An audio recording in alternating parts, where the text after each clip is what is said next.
ladies and gentlemen, welcome to another Overtalk. I am joined today by two very special guests. Would you like to introduce yourselves? You go Uh, first, my dude. I'll go first. My name is Cyrus Garakanian, but I go by Cact in the esports industry, and I'm an esports consultant who focuses on the Super Smash Bros. Ultimate community. Um, my name's Emery Hoyleman. I go by Emery in the scene. I'm also an esports consultant within the Super Smash Brothers scene, but also in large scale corporate esports and activations. And for like my day job and stuff, I manage and work with Contender Esports, the franchising company. And tonight's subject is just interview with the managers. See what ticks behind the scenes. So just starting off a bit to just get to know you guys a bit. Talk about yourself. What is it? Well, we'll start with M. Talk about yourself a bit. That's a very dangerous phrase to tell me. Um, but now I am a workaholic who I'm a workaholic that loves animals and coffee, and spends almost all of my adult money on coffee things or Genshin things, depending on whatever Oh I do. no, Genshin Um, Impact. It's happened again. oh no, I fell into the trap, and I started realizing how much micro spending actually fuels my serotonin. Oh no. I fell into the trap. But Poor no, girl. I don't play any games that I work on outside of Overwatch. And even then I play Overwatch so minimally now that I just don't really do much with it anymore. So now I waste all my time either doing work or playing Genshin or my most recent expenditure is Slime Rancher 2 because early access started yesterday, Ooh. and Gas Station Simulator because Nice, they just nice. added a massive update. Now, as for you, Cact? Um, I'm also a workaholic. I'm also someone who I live and breathe like either like working on events or just working on various projects. But I mean, outside of that, I'm just kind of taking life day by day, seeing what comes up. I'm I'm a big N64 guy in general, whether it's N64 hardware or games. Ayo. I speedrun GoldenEye. I've been speedrunning it for a long time now. Um, Smash Ooh. 64 is by far my favorite game. I compete in that whenever I can. And I'm a big retro guy in general. Like I've always loved like retro gaming, collecting retro games and such. So, um, yeah, I mean, I don't get to play like do much for leisure nowadays because I'm so busy with work. But like, if you want to get me to not work for a day, just put an N64 in front of me, and you're good. Is that how Mario. I get you to stop working at Rise and Grind? Hold up. Uh, Like, do I just need yeah, to, yeah, like, Saturday, I just plop an N64 setup in front of you, He you plopped. put and it, you'll you put actually an N, listen to what Alvin is saying? yeah, you put an N64 in front of me, and that's it. GG's. Put an N64 down, stick Mario Party 3 in, watch the whole day fly by on a 99 turn game. Yeah, literally that. I think next Rise and Grind on Friday or Saturday, we put Mario Party 3 in front of us, you, me, Grayola, and if we can snag Diamond, we should. And then we should just play Mario Party 3 on day one. I'm so down. I'm so down. Team building! You Woo! heard it here as a foreshadow. So, we know what kind of games you play, Cap, but would you like to tell us any other games that you play, PC or otherwise? Just So, outside of like the N64, like I mean, I've played like a ton of games in general. I mean, I've played a bunch of PC wise. I loved. I mean, TF2 is one of my favorite PC games. Ayo. Um, I've There we go. I've played a lot. I've been replaying through the Half-Life series recently.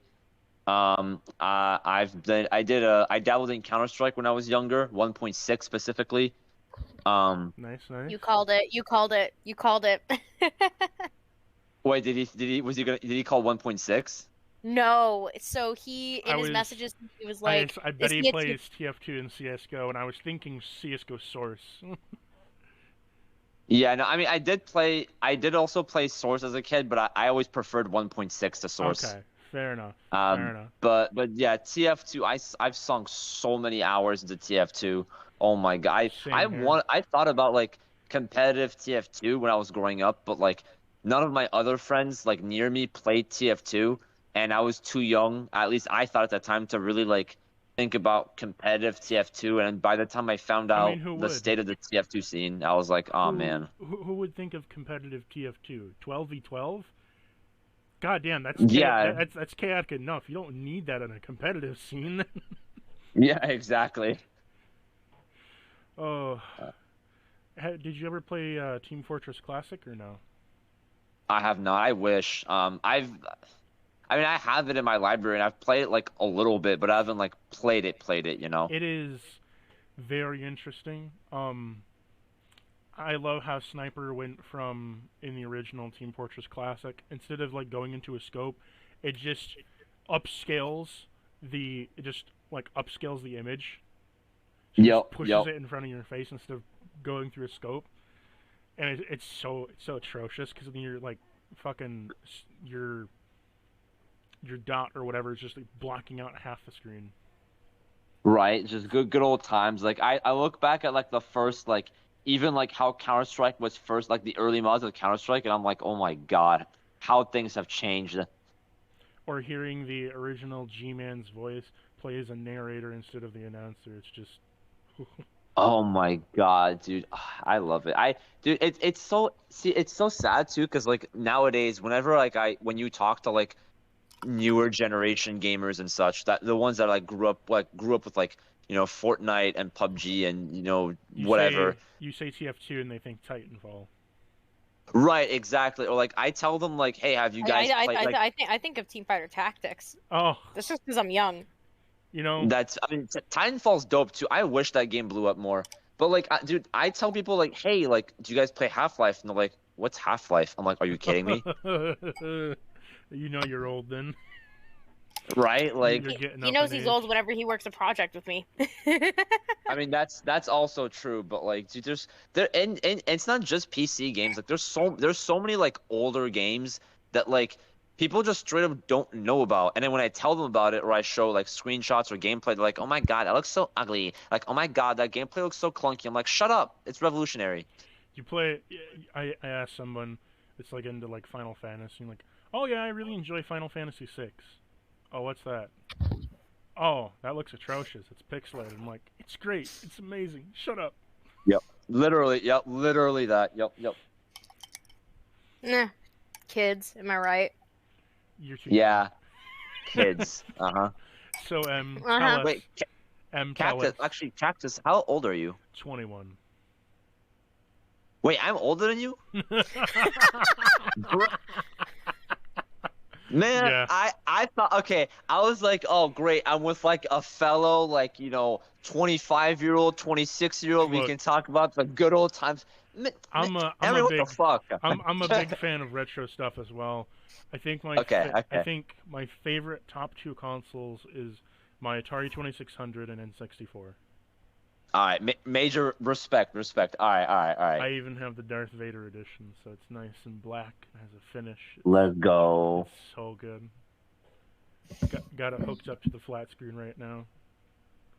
You gotta get a CRT, man. I do have a CRT. My problem with the CRT is that I don't have.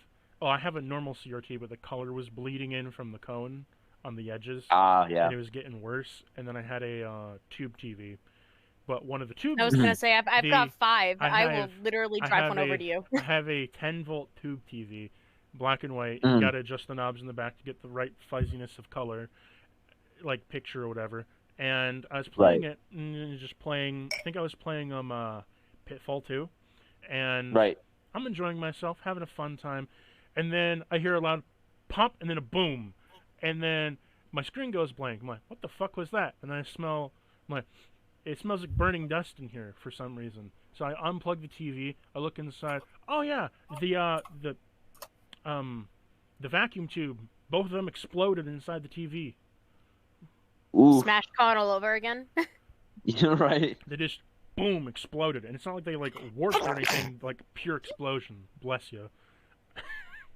And yeah, so I'm on the hunt now for a new CRT, but I'm sure it won't be too long till I find something. Honestly, like I mean, like and like Emre has a bunch, but like honestly, dude, the way I found CRTs, Craigslist, free items, CRT. Hey, look, there's always someone giving away like oh like old CRT, never use it, come pick it up whenever. And like usually it's like those really big and clunky ones, but like if you get lucky, you can find those like smaller, more portable ones, and those are like a gold mine. I think the only respectable thing that I have in my collection, like very respectable, is a 1980s leading edge computer, 5-inch floppy disk, with a Samsung monitor. See, you said floppy disk, and I already could tell that it's old. 5-inch floppy. Yep, they're big old thick things. Every time you start it up, it sounds like it's ripping up the. You know when like an old PS1 or a Sega Saturn really chugs, like really has to work at it, and it sounds like it's gonna explode. Yep. That's what it sounds like when it boots up, and you hear like fuzz and clicker inside. It's nice. Anyways, Yeah, it's like it's a whole factory. enough about us old toads. Do tell us, what kind of games do you play beyond the normal you just suggested?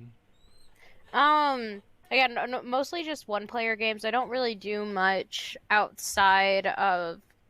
I really don't do much with multiplayer unless I'm asked to. Like, I play some Apex. I play some shooters. I've discovered a lot more that I no longer, because I made this my career, I no longer enjoy games the way that I used to.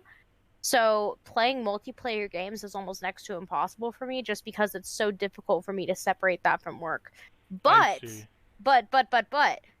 catch me with like not with Overwatch, with Bayonetta, which is my all-time favorite game franchise. Or catch me with like Street Fighter 3 Third Strike. I'll go down to the store. Like, I drive 40 miles. 40 miles to go play Street Fighter 3 Third Strike on an arcade box. And it is worth it every time. See, I don't own it on an arcade box, but I do own it on a Dreamcast. Third Strike is dope as fuck. I'm hoping that when Rise and Grind fully expands that we're able to have Third Strike for my own sanity, because I just really enjoy the game. I'd love to see some people cover some Night Stalkers. Oh shit, Night Stalkers, you're right. Night Stalkers or JoJo's Bizarre Adventure, the arcade game. Alright, now hold on. I think we need to have a different chat. Hey, Emre, if we add Third Strike as a bracket, we have to add Smash 64.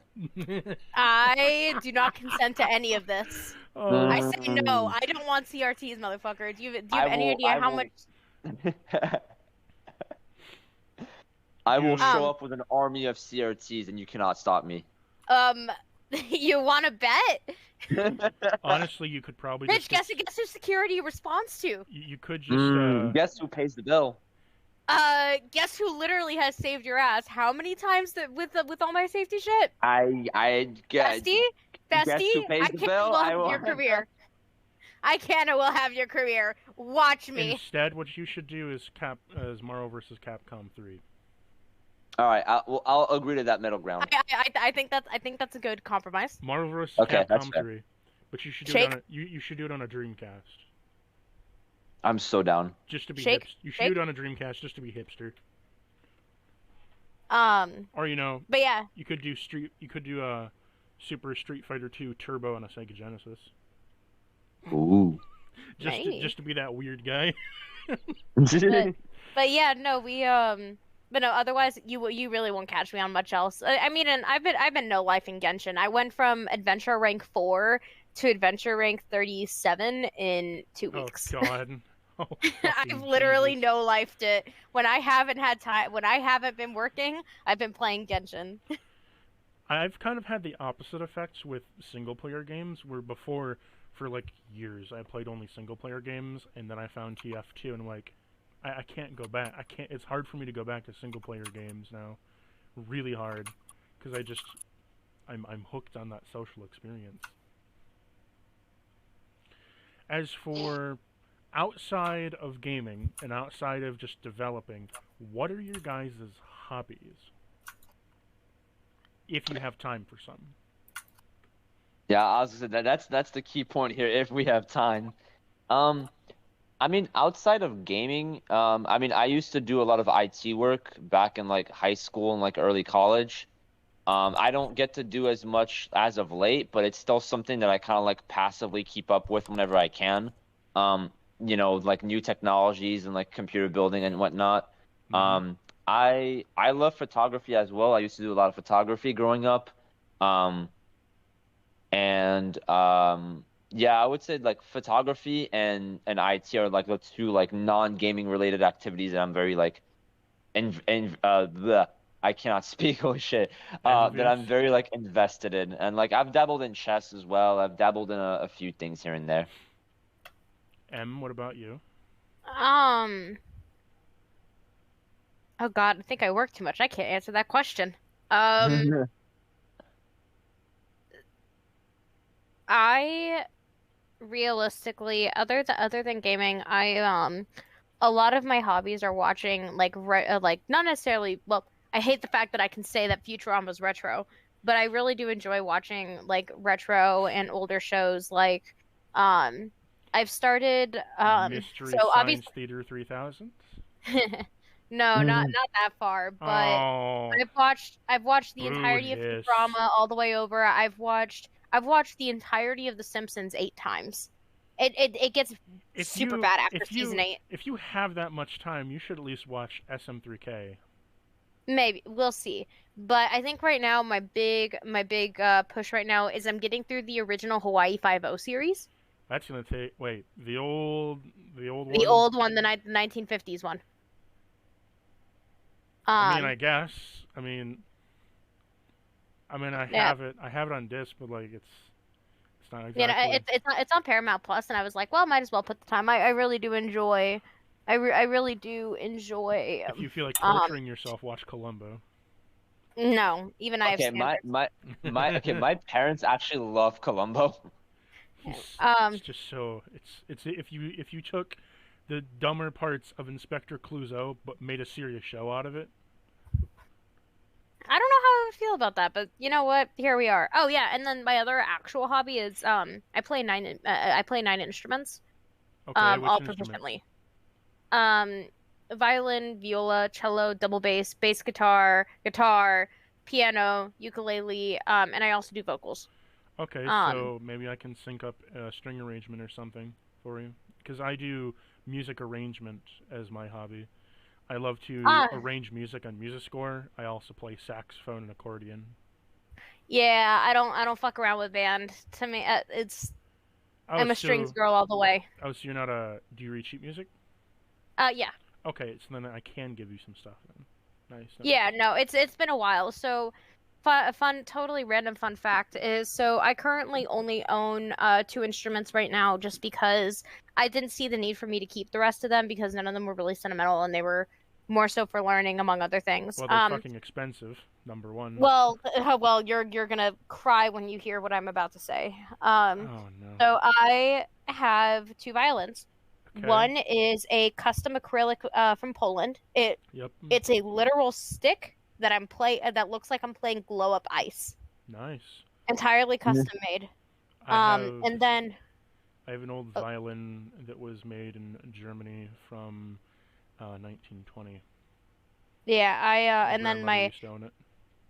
that it's nice to keep them in the family. And then my other violin is I call her Rosemary.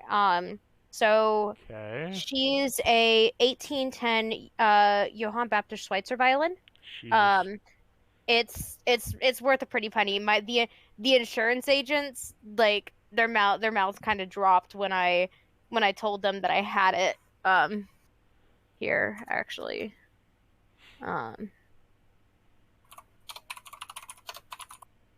I know what you're talking about, so don't worry.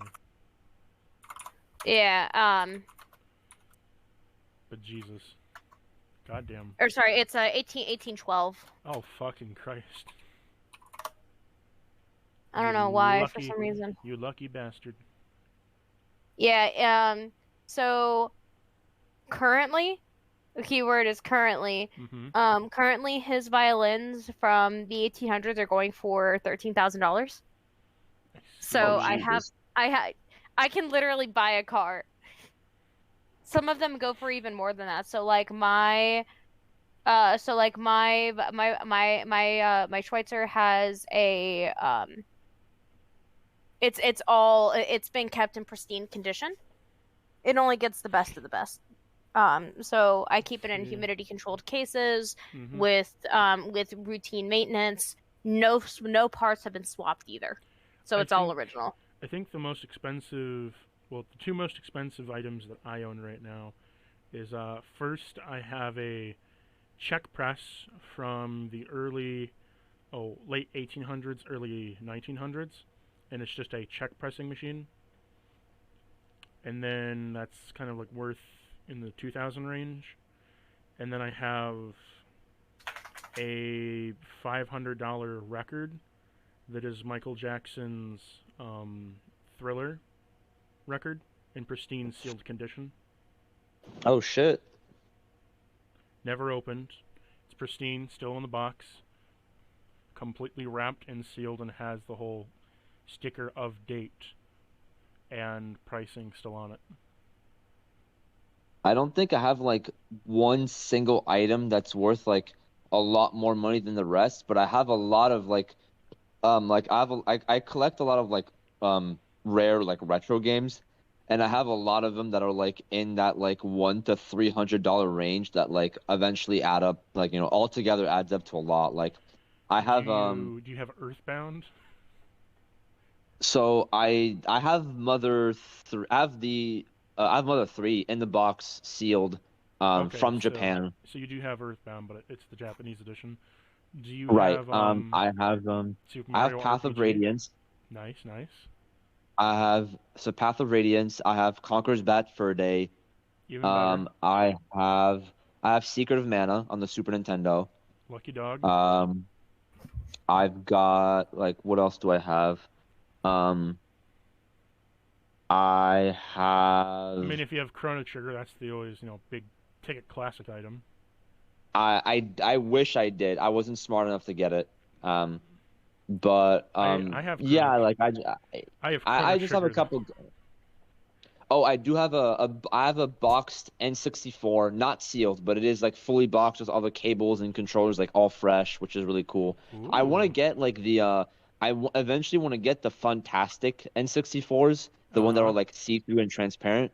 Um, Yeah, the neon ones. the neon The ones, yeah. I think the only big ticket gaming items I have is Chrono Trigger. Hmm. It is an original copy. I found it at a garage Nice, sale for nice. $5. Steal. Um, and I think beyond that is the beta cartridge of Adventure from the Atari Nice, nice. 2600. It's the Hmm. Water World one. Hmm. It was one of the very few beta test cartridges. Yeah, Then I would love to like eventually get my hands on like those like super like I want to have like a copy of the Nintendo World Championships one day. I think that'd be really cool. But I know those are like 20, 30, 50 grand. anywho, on to the next subject of what are your guys' favorite foods? Ramen. I kind of am in that boat, but I'm a pho fan all the way. What kind of ramen? I'm The a big fan of noodle, shoyu. the I'm a noodle shoyu ramen guy. Okay, so the noodle But specifically. I fuck with tonkatsu a lot too. Nice, nice. I'm a basic bitch when it comes to ramen. I just prefer my instant noodle cups, and that's about it. Hey, nothing wrong with that. That shit comes, dude. That when you've got no money, that shit comes in clutch. Well, honestly, like sit down to fucking otaku stink, freaking singing in me. Sit down to a good anime. Have your phone out. Hmm. Get a noodle cup. Cuddle up with a blanket. Best time in the world. Oh yeah, you're so cozy. Like your cup is nice and warm, and like those first like 5 minutes where you eat your instant cup noodle, it's just like ugh. Pure bliss. And then you drink the broth afterwards, and it's just delectable. Yes, yes. I think drinking the broth is like a really underrated part of eating ramen. Like once you've like eaten all the chashu, you ate the noodles, you ate like every the seaweed and whatnot, and then you just Hmm. drink the broth and it's like it's so good. It's so even you could honestly just give me a bowl of just the broth and I would still like drink all of it and I would still feel satisfied. I think the only broth I won't drink is a salty broth. Yeah, agreed, agreed. Cause like while they're great for flavor, I just can't drink them. It's just too much. The salt would Yeah, evaporate. It would evaporate all the blood in my bloodstream and kill me. yeah, in large, like if I would just give me like a miso soup, like a miso broth or something, I'd be like, I don't know. Now, what is your guys' least favorite game? Oh God. Oh, that is a. Shit. Least favorite game. I mean, there's some. I don't know, Emre. I have to think about this one. Emre, what's your least favorite game? um, I gotta say, probably one of my least favorite that I've actually because I despise Fortnite with a passion, as I rightfully should. Like, It's it's pretty as any fun. sane Right. person should, Fortnite does not deserve to exist, in my personal opinion. While it's very good for esports, I just very much so dislike it. hmm Um, but I think God, I really have to think about it. Because I mean, there's okay. There's types of games that I'm not like a huge fan of. Like for example, I think for me, my least favorite genre has to be I I'm, would I'm say talking racing games. I'm talking about a game like if it was stuck in front of you and you had to play it and you're like, just kill me now. I don't want to do this anymore. Just like Oh, okay. Actually, no. There is one game that I can say pretty confidently I would be like, I fucking hate this. Uh, you will know what this is, Cactus. Quest 64. yeah, yeah. It's it's pretty bad. I remember like because when I was a kid, my brother had an N64 as well, and he passed down like a bunch of his games to me, and one of them was Quest 64, and I was like, huh, I've never heard of this game before. One And of I the very played few it, and it is RPGs on the N64. it's one of the most boring games ever, and it's so ugly. I'm like, why is this? It's I literally dude, I could not figure out how to play that game as a kid. I was so lost. I'm like, how do I fight? How do I get spells? How do I do anything? Everything's so empty and boring, and it's just I don't know. I think my game comes down to two different things. Either it is Fire Emblem, Genealogy of the Holy War. It's a boring game. Bite me, Mhm. and uh, Ghosts and Goblins. Really, Ghosts and Goblins. I I would rather kill myself than play that game. Oh my God, why do you hate Ghosts and Goblins so much? It's a pain in the ass. It's annoying, and most of all, you gotta play through the game 3 times in order to beat it properly. And Oh yeah, because yeah, that's true. there's combine all the most archaic NES bullshit of tight jumps, low life count. If you get hit and knocked back, you're dead. One hit and you're dead. Um, Power ups are nothing, and awful weapons with very bad hit detection.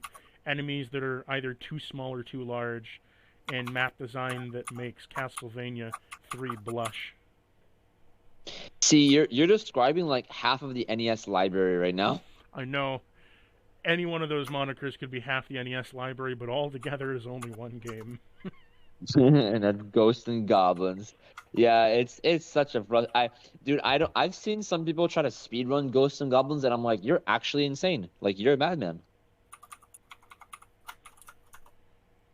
Like Now, I know like the later Ghosts and Goblins eventually get better, but like I remember I think don't you get like a golden armor for beating the game and the golden armor does like jack shit or something? no, that's Ghouls and Ghosts from the Super Nintendo sequel. Oh, right. Okay, okay. It's a souped up armor. Not again, slightly better, but you can only go up from its previous installment. Right, exactly. It should only get better from there. I actually have you played like Superman 64 or ET? I have, but Superman 64 doesn't annoy me. It just disappoints me. And ET is a confusing mess, but again, it doesn't anger me. It just annoys me or disappoints Yeah, me. I mean Superman 64 is just like it's just laughable how like bad the game is, but it's not like, oh my God, I hate this game. It's just it's overly basic and like I ET. compare it to Sonic 06, where it's sure it has its annoying Yeah. spots. It's just disappointing.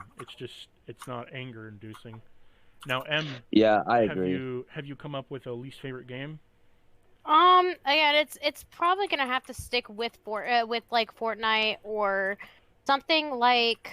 So here's a question for you: would you rather have 64 Smash added to the tournament scene, or have to play Fortnite in the tournament grind and run scene? Okay, the reason I don't like 64 is because of the safety concerns behind it and behind CRTs. That's actually why I don't like Melee or anything like that What's getting involved the with anything I'd like to run. what's the safety concerns of 64? I never heard of those. Because you know, there's so like the CRTs and stuff have like there's power things where if you Oh, don't have you what mean the power module of well, not short-circuiting just or that, but also like stuff with circuits. So, some circuits aren't made to be able to handle that type of load.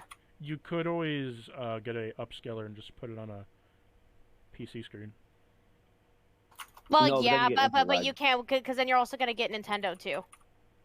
Again, because we have to be careful about who we're fighting. Yeah, and like I mean 60 if you put 64 on anything but a CRT, you get a bunch of input lag and then it becomes a no-go for competitive play. I think Um the Wii U almost emulates it pretty flawlessly.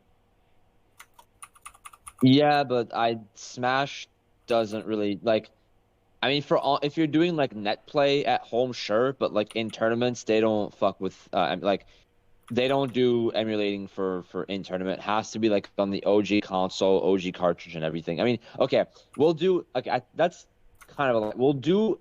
We have Smash Remix, which is like a ROM hack of Smash 64. Mm-hmm. But it's like I think Smash Remix is probably hot take. I think Smash Remix is the best Smash mod to ever come out. I think it's better than Project Plus in the sense that it literally transforms 64 into a new game because there's more than just new characters and stages and new music, new game. Like it's a literally you could Smash Remix could come out as like an officially licensed Nintendo product and I would believe you.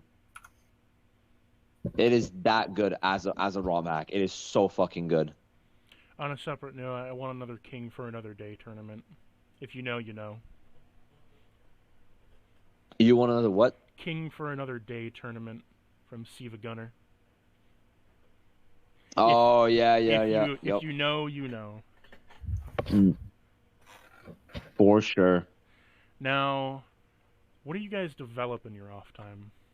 I know both of you say you develop a lot, but what do you guys develop in your off time? Develop like in a work sense, you mean? Anything. Work, Um, hobbies. What do you develop?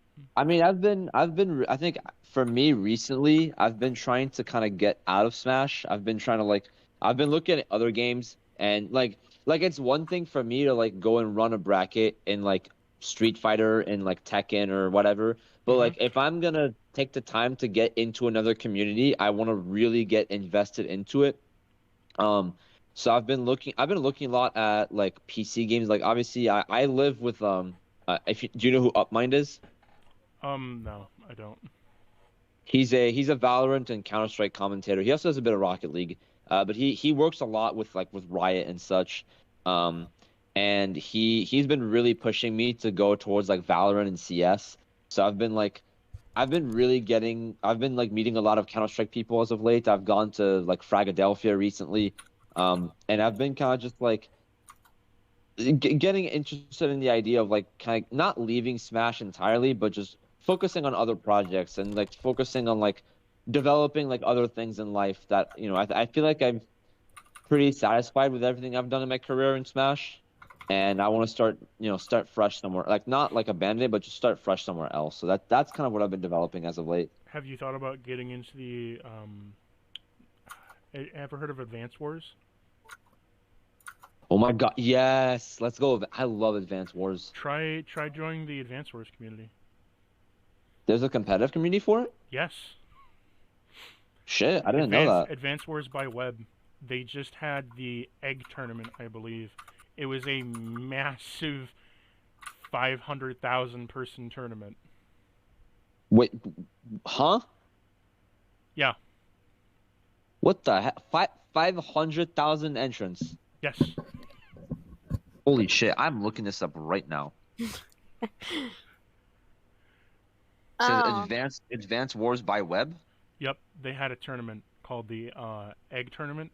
It was Mhm. a massive tournament. Anyone in the community could join it, and they had a ranking system, and it was a bunch of people with a bunch of different skill brackets going up against each other for top spots. It was fucking huge. Holy shit, damn. Yeah. They host smaller tournaments all the time, but like this was like one of the big, massive ones. Shit, yeah. Well, I know what I'm looking up tonight. Hey, I was gonna say, I'm down to do pretty much whatever. Advanced Yeah, I Wars, didn't. I did not yet. yeah, Advanced Wars has a pretty big competitive scene because there's a lot of different nuances between the COs and the differences of economy and such, and maps and all that. It's pretty big. Damn. Yeah, I mean, I know. Didn't they announce like a new Advance Wars games recently Yeah, or something? I might be tripping. it's Advanced Wars 1 and 2 Base Camp. It's supposed to be Nintendo. It's supposed to be on the Switch. Nintendo's remaking the first two games in a 3D 2.5D style. It looks fantastic, so smooth. It just pops. Damn, that's sick. I mean, I know I haven't played like Advance Wars in a minute, but I've always found it like a really really fun game. I think it's one of those like niche series that I think deserves like more recognition. So I'm definitely gonna check that out. The only other thing that I know of would be like, trying to think of other games that are somewhat competitive.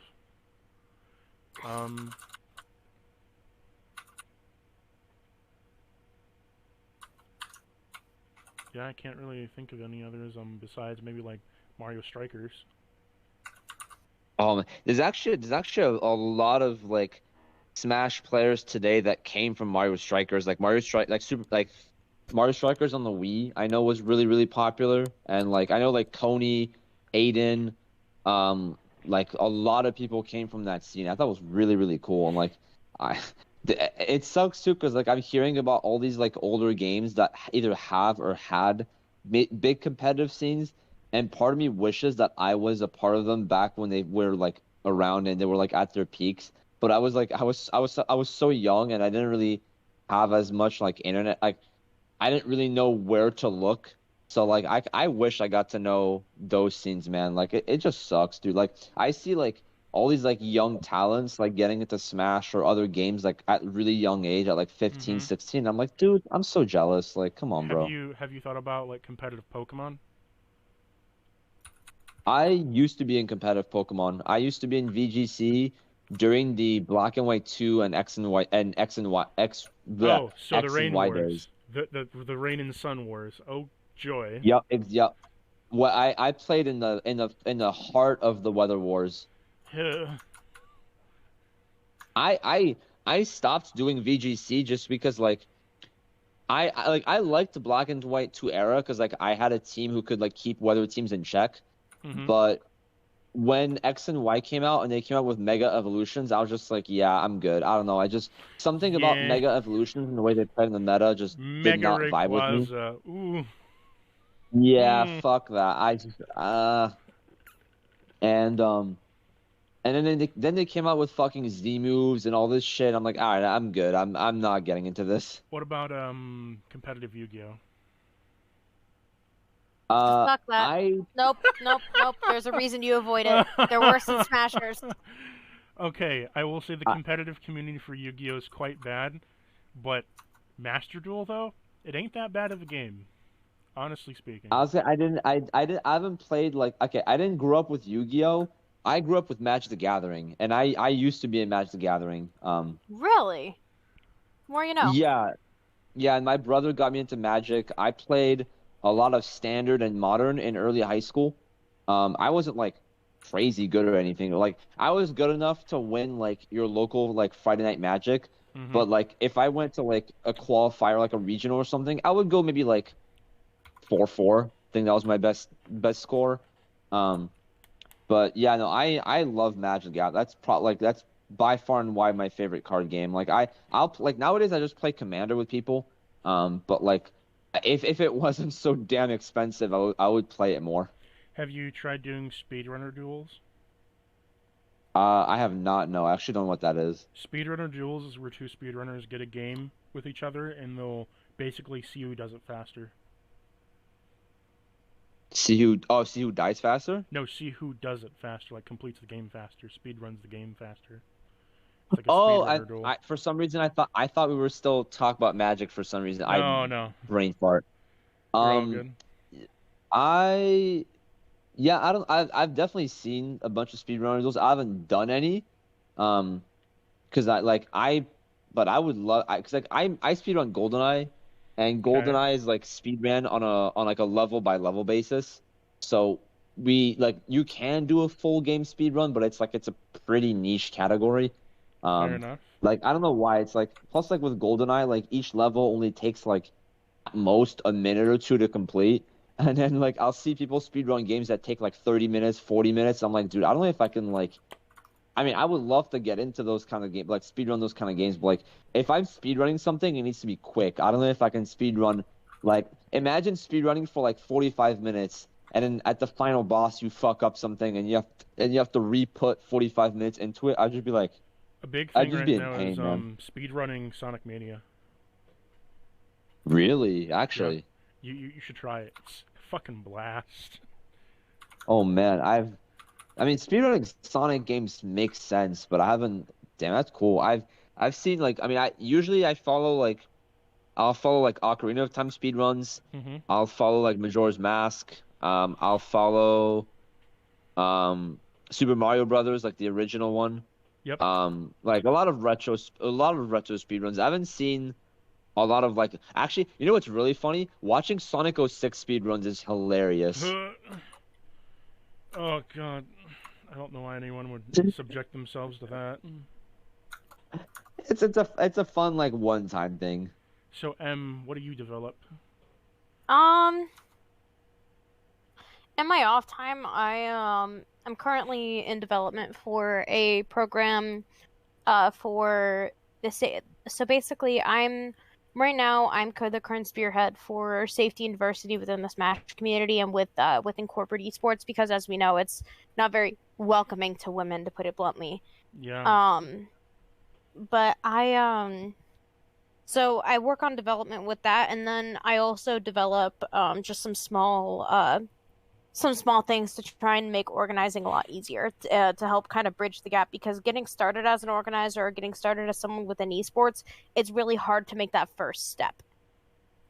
So trying to make things to make it accessible has been my number one goal because I'd also like to be able to hire people and stop overworking myself. But I can't hire people if they don't have the resources. Fair enough. Or if I can't provide the right resources, I should say. Now on to the main section, the main meat of the event. I know we spent a good 40 minutes just chatting about each other. Hey, you told us 5 hours. That's all I'm saying. Yeah, I know. I have no qualms with it. Don't worry. I'm having a blast here as well. Now, for the first question, what is a general manager for Contender Esports? What is that? What does that mean? So like I do so so as a general manager, like you see the stereotypical like admin stuff behind the scenes where you're just doing, hours you're looking at hours, you're looking at cost, you're looking at like everything to make a business function. But on Mm-hmm. top of that, I also do a lot within esports for like as a general manager, because my goal is to bring communities in and make esports accessible. So like and I wanted to wait till you asked that question to bring this up, but I actually work and develop school programs. So how can I get schools into esports without having to go through third parties like the AIA? Or how can I do it in a way that makes it accessible to all students where they're able to get school funding or whatever is necessary to make sure that these kids can actually get to stuff because it's become a sport, essentially. Mm-hmm. Um, so on top of all of my manager duties doing that stuff, I also develop these educational programs and school programs to really get these kids into another potential career path and to help Molding young bridge the minds. gap between, well, not even that. There is this industry is more is it makes more than the entertainment and movie industry combined. Like it's a multi-billion dollar industry that brings in billions a year. Like it's insane how big it's grown in the last, couple of years. So I found that my in within esports was going through LAN centers, and I ended up getting a job with Contender. I was offered it without, I didn't even have to apply. This guy just heard through word of mouth that I was great at my job, and then ended up reaching out to me and offered me a salary position. So on top of doing all that admin stuff, I have to make sure that we can like my sole job is to make sure that gap is fully bridged, even if that means, working with my staff and training them to replace me or do whatever. Like you can actually, CAG has actually seen this in person. I've written the majority of training programs for several different programs, including all the stuff that I run, where my staff have a 98% success rate. We don't miss record, we do nothing like that. So it's very much so on top of all this, I'm making people who are going to be the next generation of esports admin. Hey, So there's so much that goes into the role that kind of overlaps. It's ridiculous but also amazing. what about from your perspective, CAG?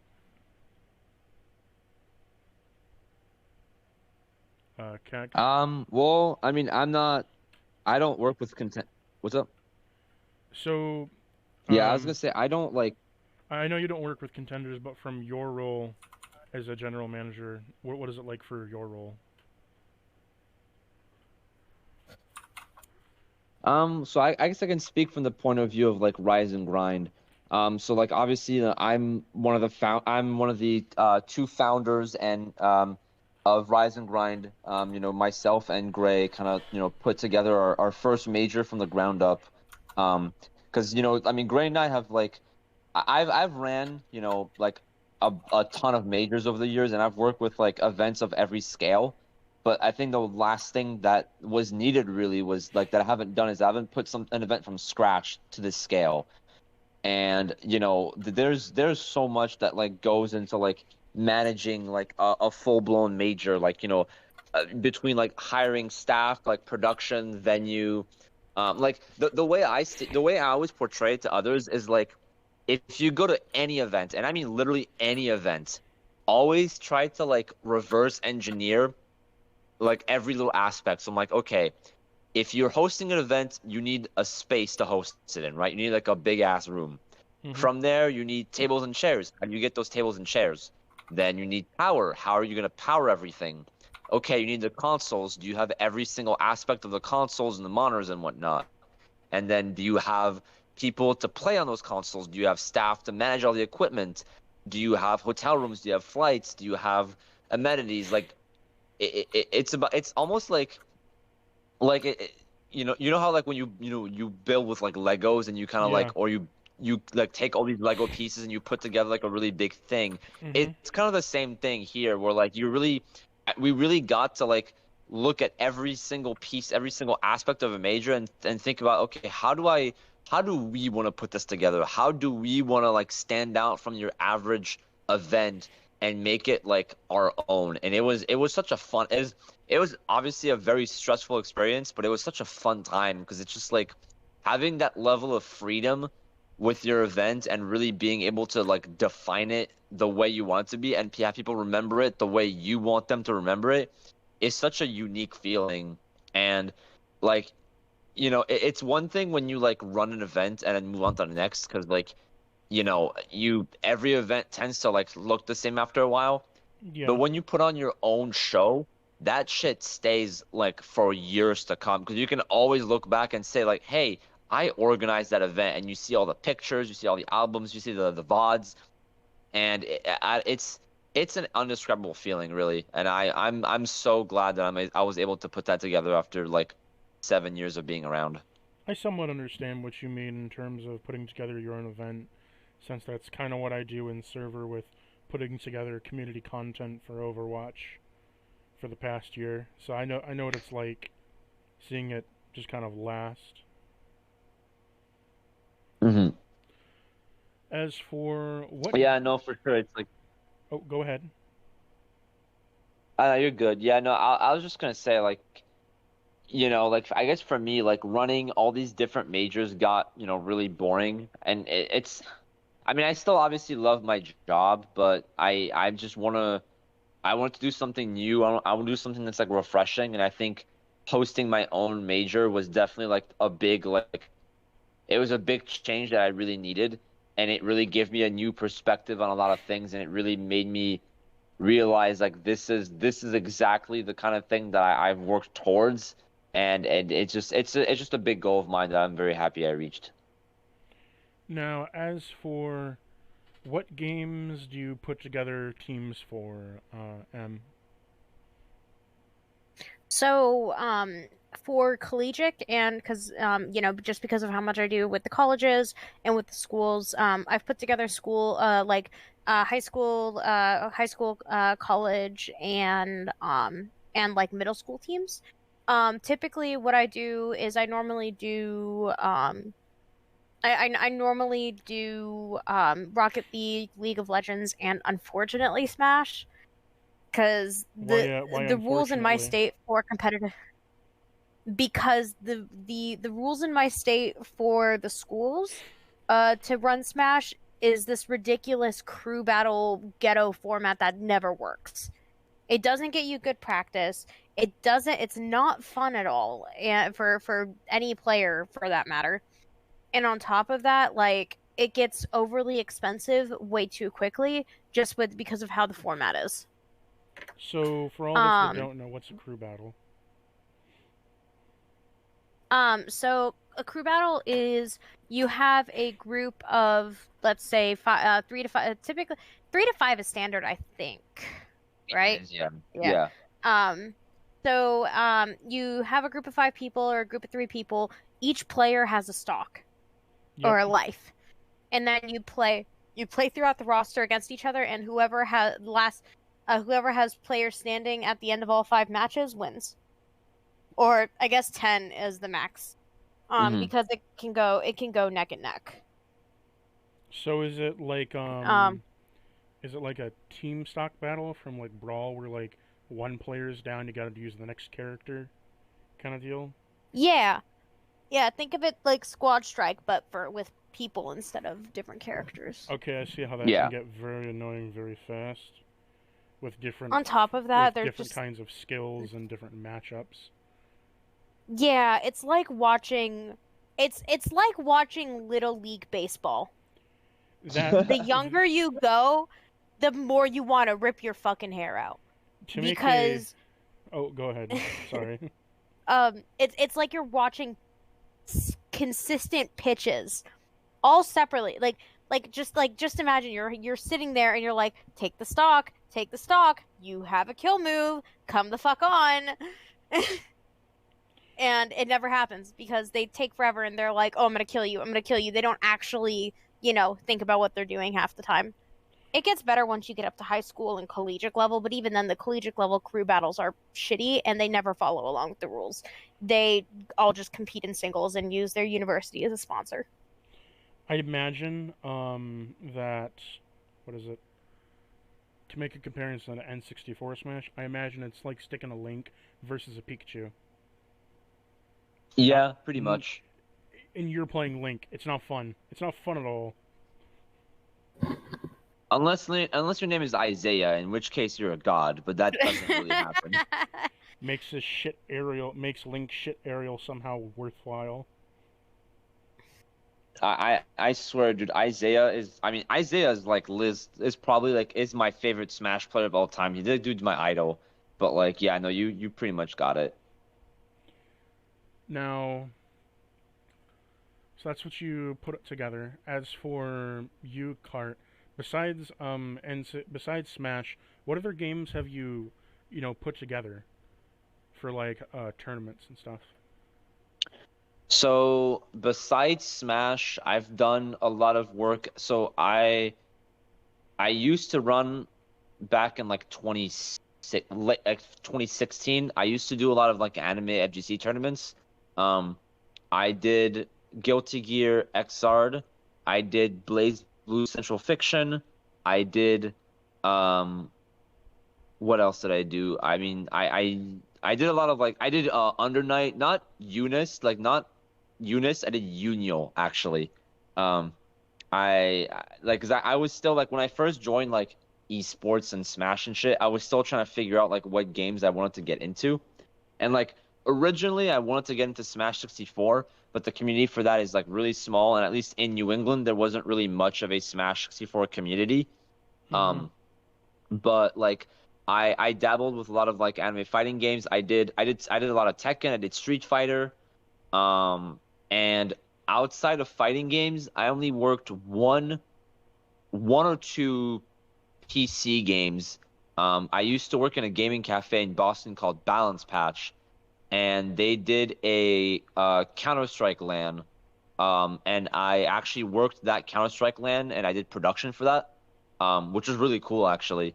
Um, that was like that was my one experience running a non-FGC game.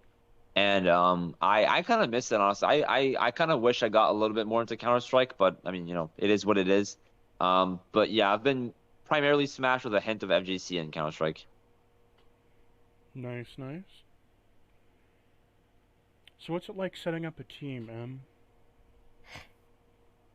It's very boring. I'm gonna put it bluntly. It's probably one of my least favorite things to do ever. It's looking at a bunch of sheets, looking at everyone's schedules, and then being like, well, the only exciting part of actually putting a team together is tryouts. And even then, again, it gets better once you get to older stages within like the collegiate and younger community. But middle schoolers and maybe like freshmen in high school, if they're all talk, the tryouts typically go horribly. Oof. I'm pretty blunt about it. I'm not afraid to be. I love my job, don't get me wrong, but I absolutely hate the games that I have to organize for because the communities have kind of just ruined it for me. And that includes the educational aspect. I do legitimately love it because I think it gives kids a good outlet, but realistically, it's just there's nothing really good about that type of stuff.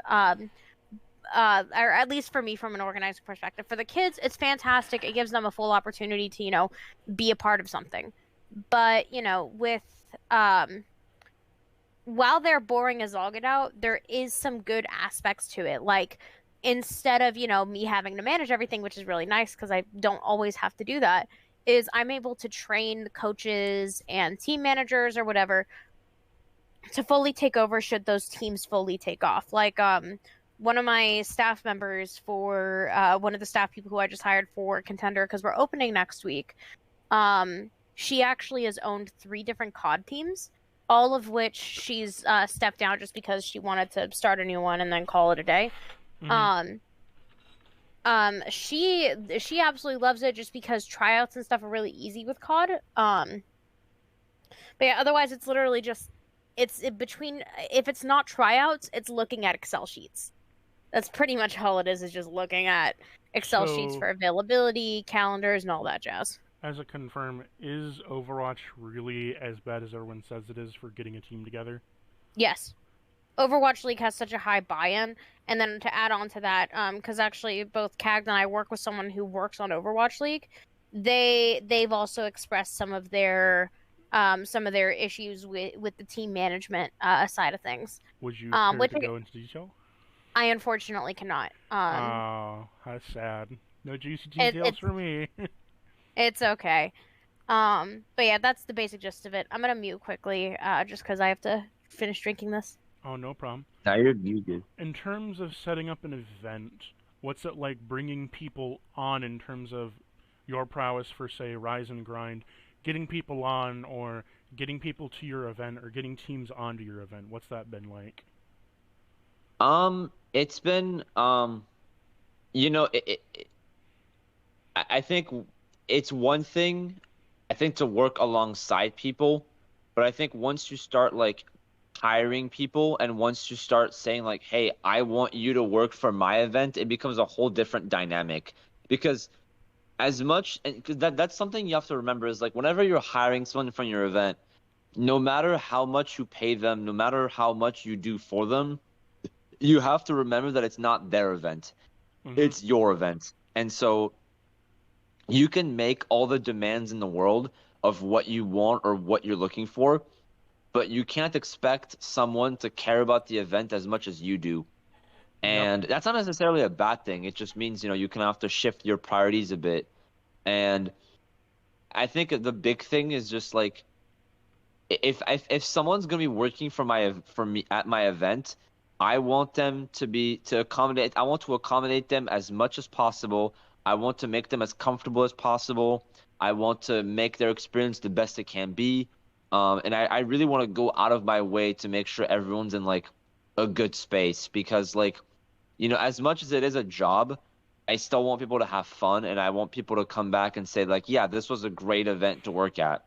Um, so like I really, uh, it's been like you know not that it's been difficult to bring people on, but it's just a different perspective. Really, I think is the best way I can put it. It's just I and it's obviously for a major, it's one scale. But even when you start work, if you host like a monthly or a regional or a weekly, you know, I think it's a good skill to have to kind of learn how to like bring people on board and like figure out like what do they want out of your event, what are they looking for, like what kind of role are they looking to have. And I think and getting players to come to your event is also another challenge because there's a billion events happening all the time. Mm-hmm. What makes your event more appealing than the others? What are you doing for the players? What are you offering them that's enticing? What stands out from your event? Is it the schedule? Is it the amount of brackets? Is it the price pool? Like, is it the amenities? Is it the venue? Like, why would me, a random Smash player, why would MKLeo come to my event? Why would Tweak come to my event, Yeah. It just you almost have to tailor it to each attendee, and you have to do a lot of like market research, and you really have to analyze trends and figure out, okay, what have players been asking for and how can I provide that. It takes a lot of work, it takes a lot of research, it takes a lot of like a lot of studying, a lot of like you really have to pay attention. You can't just half-ass it because otherwise people will notice and people won't support your event if you're not doing what the people want. It's a really tough job, but like when you get it right, it is so satisfying, and the end result and the feedback is really out of this world. I did Yeah, read your I did read sorry. your 101 guide on the subject. Oh, thank you. There's so much. I think like TOing is one of the hardest fields to get into because there's so little resources that you can look up and find on how to TO, how to grow as a TO, how to find the right resources as a TO. Mm-hmm. And so for me, that like 101 guide is like a really instrumental way of learning how to become an organizer, and I'm very happy to put that out. I still haven't read through your TO guy. I just kind of learned everything from you. It makes Yeah, I mean you work with me a lot, so you don't like need to read it, but yeah. I've Yeah. read it and it makes me feel really embarrassed when I do like my tiny little community deathmatch event in Overwatch. I'm like, oh, this is cute sized compared to everything Yeah. else. I mean, as long as you're happy with what you're doing, like, obviously not everyone is gonna get into Yeah, super duper major scale. So, I just if you want to learn from it, you can, and if you just want to I took a lot from it. Thank you. yeah, I'm glad. I'm glad. And since you're back, the next question is, what do you have to do to work as a consultant for an esport? Um, so I'm just gonna be also pretty clear about this. So Yep. my version of consulting is very different from CAG's. Yeah. I I'll ask. specialize. This will be a Yeah. question for the both of you then. You Yeah. may start. No. We're both two very different types of consultants. Yeah. So, also, can you repeat the question? I think I got it mixed up with another one. So, what do you have to do to work as an esport consultant? So that changes based off of what you're doing. So for me, I have the option to work underneath my company, and then they hire me out as a consultant. Or I also have my own consultancy business as Mhm. well if they don't want to work with my company. But in order to become a consultant, there's the business aspect because if you're in the U.S., you have the IRS to answer to, and there's a bunch of bullshit that you have to do with that. Oh, goody, the Um, IRS, the big bad of everything. Hey, they just hired an additional 80,000 workers. Maybe that'll speed up their time by a day. Ha! We'll see. You think? Um, You hope. we'll see. So to be a full consultant, first off, you have to have a name. I'm very fortunate in the fact that I I managed to make a name for myself when I really shouldn't have. Because like I was very lucky to have someone like Cag and a couple other people surrounding me who made my name really known. Like my name is now my brand. Cool Kids Um, Club. yeah, I'm still not a part of any of the big TO servers, which makes me salty, but it's fine. It's all fine. I can still be salty about it. You'll get there one day. No, I've had offers, and then when I look at my server list, I'm at my server limit right now. And I can't just leave any of them because all of those servers I do something in. Make a new account. So maybe. Well, with the switch function now, it actually is a little bit more likely that I will. But yeah. So other than the business aspect and the brand aspect, there's also going to be like a knowledge aspect and qualifications. So I specialize in large-scale corporate esports, educational programs, and safety and security. So by safety and security, I'm talking stuff like looking at potentials, looking at risk analysis, everything from OSHA to ADA to literally anything that could be considered safety. I specialize in. Before I was in esports, I was in welding. I'm actually a certified aerospace welder. That's what I did before I graduated, and I realized very early on in my career in industry was that I was never safe. I was consistently working in 120-degree environments without AC, while inhaling galvanized smoke, chemical smoke, pure gas. I had argon poisoning for a good two-ish months. That was a fun amount of doctor's visits. Is argon poisoning better than lead poisoning, or is it worse? On par? I don't think any poisoning is good, but 2 out of 10 would not recommend. I would say my worst was galvanized, and that's because galvanized I was consistently throwing up for a good 2 days. Wonderful. I couldn't keep shit down. They had to IV me. That was fun. But I noticed how much of a lack of safety there was, and while I was also doing welding, I was working part-time for a company who I will not name that does esports in Arizona. And I was doing work for them, and I was like, huh, this is all just a giant fucking OSHA hazard. Because OSHA they were... OSHA violation. You all get a violation. Oh, no. We're talking 16 setups, all daisy-chained on one circuit. It was so bad. And it's about to be worse. The most recent event that's coming up, again, I won't say the name of the event, but they're running multiverses. They're also running everything on one circuit. And they're running full PCs. I see. So we're all just waiting for everyone's socket to light up in smoke like the Oh, next arsonist fire. yes. Yeah. Someone threw a master ball and a Charizard came out, and he said, "I'm going to use a flamethrower." Yeah, but on top of all of that, on top of all of the ocean safety stuff, I also specialize in diversity and safety for women, marginalized communities, safety of basically everyone at these events. Because unfortunately, within esports, sexual assault, rape, harassment, all of that stuff is so common within the esports world.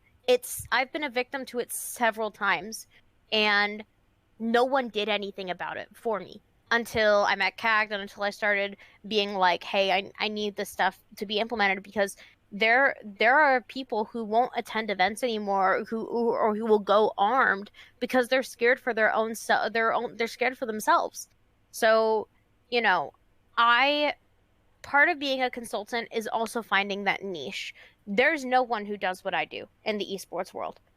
And I think that it's always a really good push for me to say, hey, listen, I don't think that I think that there needs to be change. And it's easier for me to make large scale change when people realize how important it is and then they start hiring me. That's actually what happened at Rise and Grind was I was initially hired to just do some small safety stuff, and then it grew into a role of you have to like, hey, by the way, you're managing the entire safety and security team and everything else. And I found out like a month before. That was fun. Well, 2 months, but Good meh. job, Cact. It's okay. Everything went great. Everything went fantastic. My safety engineers hated my guts, but She it's says fine. that. She says that now. This year I have an entire ass year to plan, which is what I'm excited for. But yeah, so it really is about finding that niche and where you can go, and then making sure you price yourself out right. Like I charge very differently based off of if I like you. I will put that bluntly. Like if I like you, I'm not going to charge you my normal 350 an hour. Well, it's good to know Um, that you don't charge me for our friendship. I charge a lot just in general. I charge 50 an hour for my welding commissions. I charge even more than that to TO because I hate brackets. I really do. I found that my niche and that my interest was really within admin and esports and not actual bracket running. So I charge even more for that. And then for like the little niche area, when let's say I'm doing something for like, let's say it's a 2,000 person major, Mm-hmm. I'm going to charge probably $15,000 to $20,000 because there's all the prep work that goes into it, and then event day, I'm busy as all get out because I didn't get to sit down last Rise and Grind. And that was a 3-day event with 700 people. It gets even astronomically bigger. So there's so much more responsibility that goes with it as when you add more people in. So it is really nice having it is really nice knowing that I have that value that I can get away with charging it, which is also nice. But yeah, being a consultant, I would only recommend if you have that full drive. Do not do it if you don't, or do not do it if you're too lazy to do your taxes, because you're stuck doing all your taxes on your own too if you're not an employee. Cag, what about you? What's it like being a consultant for esports in your eyes? So, like Emre said, I have a very different approach to consulting. So I work as an independent contractor. Where if you work with me, obviously CACT is my brand, but Mm-hmm. it is very, very closely attached to me, Cyrus. So it's almost synonymous, like Cyrus and CACT. It's basically like it's the same person, it's the same brand. Like I can't really detach myself from that, and I'm You are okay the with that. brand, and the brand is you. Exactly, yeah. And I'm fine with that. That's kind of like what I've built up to be. So I work as an independent contractor and I focus on three aspects specifically. I work on event organization, community management, and digital media. And Okay. so, I've ran and organized a lot of esports events within the Smash scene. I do a lot of community management, both locally and on an international scale. And I've also done a lot of digital media work as well with like, stream overlays, banners, et cetera, et cetera. So I'm pretty well versed in a lot of different areas. And so I've also worked with a lot of different organizations in Smash, like I've worked with pretty much almost, if not every major event that you can think of in Smash. So VGBC, BTS, Genesis, except SmashCon, et cetera, et cetera. So I have a pretty large portfolio, and I've gotten to a point where I can pretty much network with anyone for whatever I need, which is really nice. And I like having that freedom a lot of being able to jump ship between different events and different orgs, because to me personally, if I attach myself to one event or one org a little too strongly, then I feel like I'm potentially limiting myself from potential clients, because they'll think like, oh, well, let's say I'm like, VGBC, right? And like they're like, oh, well, CACT is VGBC. If we want to work with CACT, we have to work with VGBC. And I don't want people to get that idea. I just want people to be able to come to me and work with me with whatever they want. So whenever I you work don't with want to any nail org, yourself down. exactly. And like I never know like what new opportunities are gonna come up. So like obviously like if I work like for example, I do a lot of work with EMG. I work very closely with them. And like obviously I'm dedicated to EMG every, with Let's Make Big Moves, Gommel, etc. I will go all out for those events. But at the end of the day, I don't want to be known as EMG CACT. I just want to be known as CACT who works with EMG, which is an important distinction to make. Um, so in terms of like, like because I work independently, I have to do a lot of research on my own free time.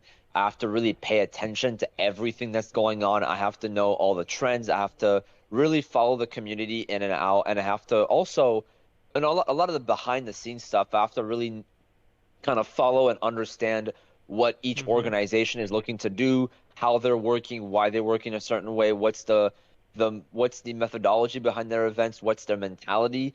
And so when I go to all these different companies and all these different organizers, I really have to tailor my approach to each of them. And so it's definitely very, you have to adapt a lot, and you really have to know. Obviously, you have to be very knowledgeable and extremely passionate, but you have to be able to constantly, constantly, constantly adapt. Because if you work the same way with everyone, you're gonna very quickly get shut out of a lot of opportunities because they just don't like the way you work. They just don't fuck with you.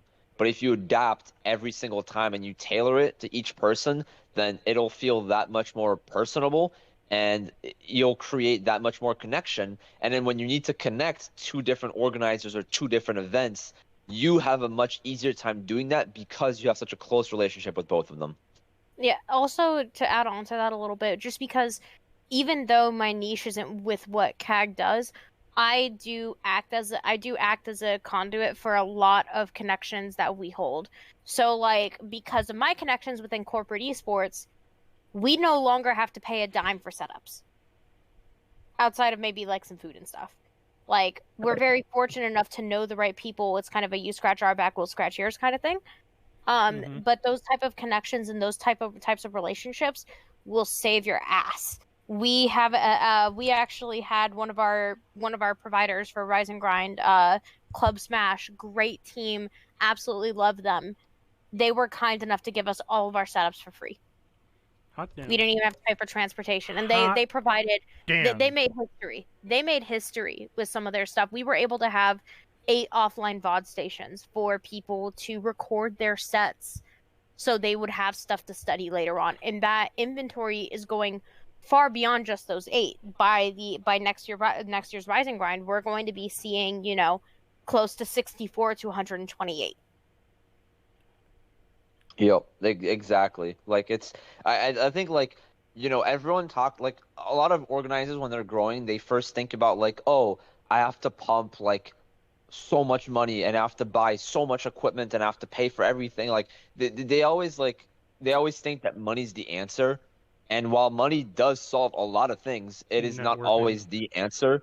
Networking and creating partnerships and really working with people I think is the biggest strength you can have as an organizer, as a consultant, really, because like Emre said, right? We scratch your back, you scratch our backs. You have to make it mutually beneficial, and you know what if Club Smash wants X and we want Y, then we mutually work towards like helping each other grow and build towards those goals. And at the end of the day, when either they have a big project or we have a big project, we can go all out and say, okay, well, you've done so much for us. We're gonna go all out for you and help you provide whatever you need in order to make your event successful. And it helps you build some really amazing shit, but it also like makes the relationship that much better. Like you just have a good time, you understand each other, and it's a smooth process. You're not sitting in like a million boring old meetings and like doing all this like Yeah, no one I wants to sit at an office desk figuring out logistics and contract. You just want to do cool ass shit. And if you understand that with your partners, it's so much easier to work with them. that reminds me of me having to do some networking when I was doing like voice acting and stuff. Of just Mhm. scratching a few. I've had like when I've been doing like my Overwatch stuff in the server, I've had a few people like scratch my back in terms of setting up some art or helping setting up some bots, and in like return, I do favors for them by doing voice acting for their projects or giving them art or gifts or whatever. So it definitely comes in handy. Nah, for sure. And it's just like I don't know. I think a lot of people, whenever they host an event, they always see it as like, oh, we're hiring you to do X, and we are paying you to do this service for us. And it's always like a lot of organizers see it as a like I'm your boss type of thing, which I Mm-hmm. don't think is the right mentality. I think you should approach things with in a partnership sense, like, hey, you're our partner for this event. We are working together to make this event happen. And if you treat people as equals and if you treat people with respect and say, hey, we're in this together, then it makes it a lot better than just like, hey, you're my employee, get this done right now. Like that just doesn't work. Like you wanna make people give a shit about your projects and you want to make it feel like they're benefiting it from it as well beyond just, a $20 bill or whatever Yeah. pay you're getting them. Now, here's a question for both of you. Two different sides of this. For you, M, what are the pros like that you've dealt with for Smash, um, Rocket League, and Overwatch? And for you, Capped, what are the pros like for Smash Brothers? I could start with that. It Meeting really them, it really depends meeting them on a like lot of things. meeting them like face to face, or getting to talk with them. Like, what are they like? Mhm. It really depends. I mean, every top player is different. There's some top players that are super humble, that are really personable. There's some top players that, they don't even feel like top players sometimes. They're just like they're really good friends and they're just here to play the game, have a good time, and they just happen to be really good. Mm-hmm. And I think those guys are really easy to work with and they're really fun to hang out with, especially.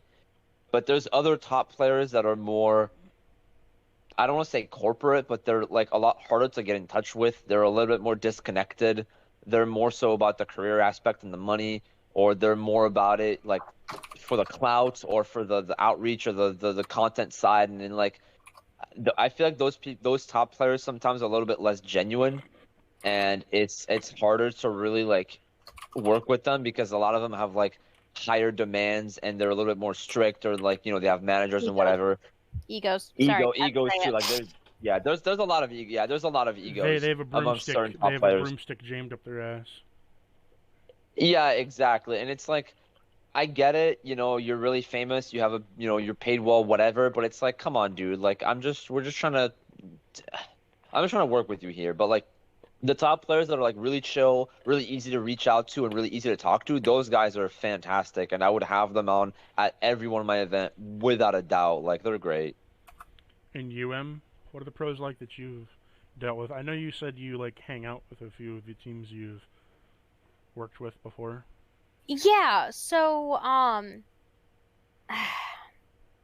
I do enjoy doing work for Overwatch. The majority of the friends that I've made are actually within the FGC. Mm-hmm. Like, the nice thing is, it really sucks that I could no longer enjoy the game like the people who play it professionally. And even then, some of the people who play professionally hate the game. They do it because it's good money once you can get to the top, tippy top, and you're doing Mm-hmm. content creation on top of that. But I always really do enjoy hanging with people who are able to stay humble about even with their rank. There are players who I love from Apex, some of the high level casters like Vicky Kitty, probably one of the most down to earth people that you would ever meet. She's such a sweetheart. She's super nice. And people like Lyric, like the league commentator, really Mm-hmm. nice down to earth guy. Turns out he lives down the street from U of A campus in Tucson. Like the type of connections that you make and the people who can stay humble about where they actually are it's insane how big of a difference that is, because those are people who you'll always want to retain legitimate friendships with, and they make your life so much easier as an organizer if you retain that friendship with them, and they are aware and know that you appreciate them. Like I have players that I'll work with from who are relatively notable from, like, for instance Club Smash, Paragon, so they sponsor Send, Myran, and then all of their FGC guys. Um they're all people who I legitimately love to be with and love to be around. Um so, there's so much that I could go into regarding players' personalities and working with them personally, that I could rant about the good and bad all day. I think my big takeaway from that particular question, though, is that I love I absolutely love my Smash players who are actual adults. When you act like an Yes. adult, you are enjoyable to be around.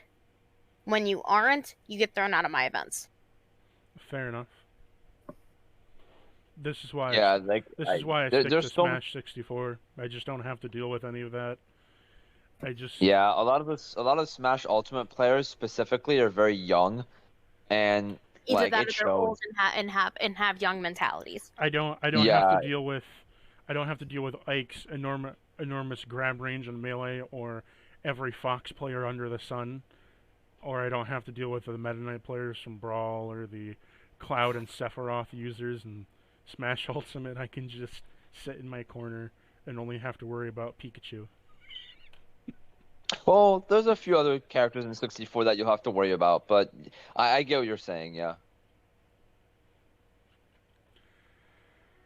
Now, in terms of so, do you play with your clients? So after, like, you've already done, like, had a client, been there, done that. Do you still play with a few of your clients, or a few of the, like, people that you put together in teams? Oh yeah, absolutely. It's actually required by my job that I have to. And that is the easiest way to build a client pool. That's the easiest way to build relationships. Get down on the ground and play a game with them. That's actually a required part of all of my interview process. They're all required to sit in a game with me, because I need to make sure A, they're not a toxic ass hat, but B, it's bonding. It really is bonding. Fair enough. I do almost the same thing with, as you've seen my comp stuff. So, Yeah. what about you, Cact? Um, I don't really play Smash that much, honestly, anymore. Like Smash Ultimate specifically. Like, I mean, I'll play friendlies here and there, and when I can, like, I'll compete in brackets. But I don't really play much with the people that I work, like with the organizers that I work with. I've played with a few top players here and there, and I can hold my own. But yeah, I don't really play Smash much with other organizers because we're just all so busy, like working all the time, and like Fair enough. I think we get burnt out very quickly. Like when we work on a event and a game for so long, we're just like, all right, I want to do something else to like change my mind a bit. So, and unfortunately, I don't really play much the game as much as I want to. Now, And this is for Ultimate specifically, not 64.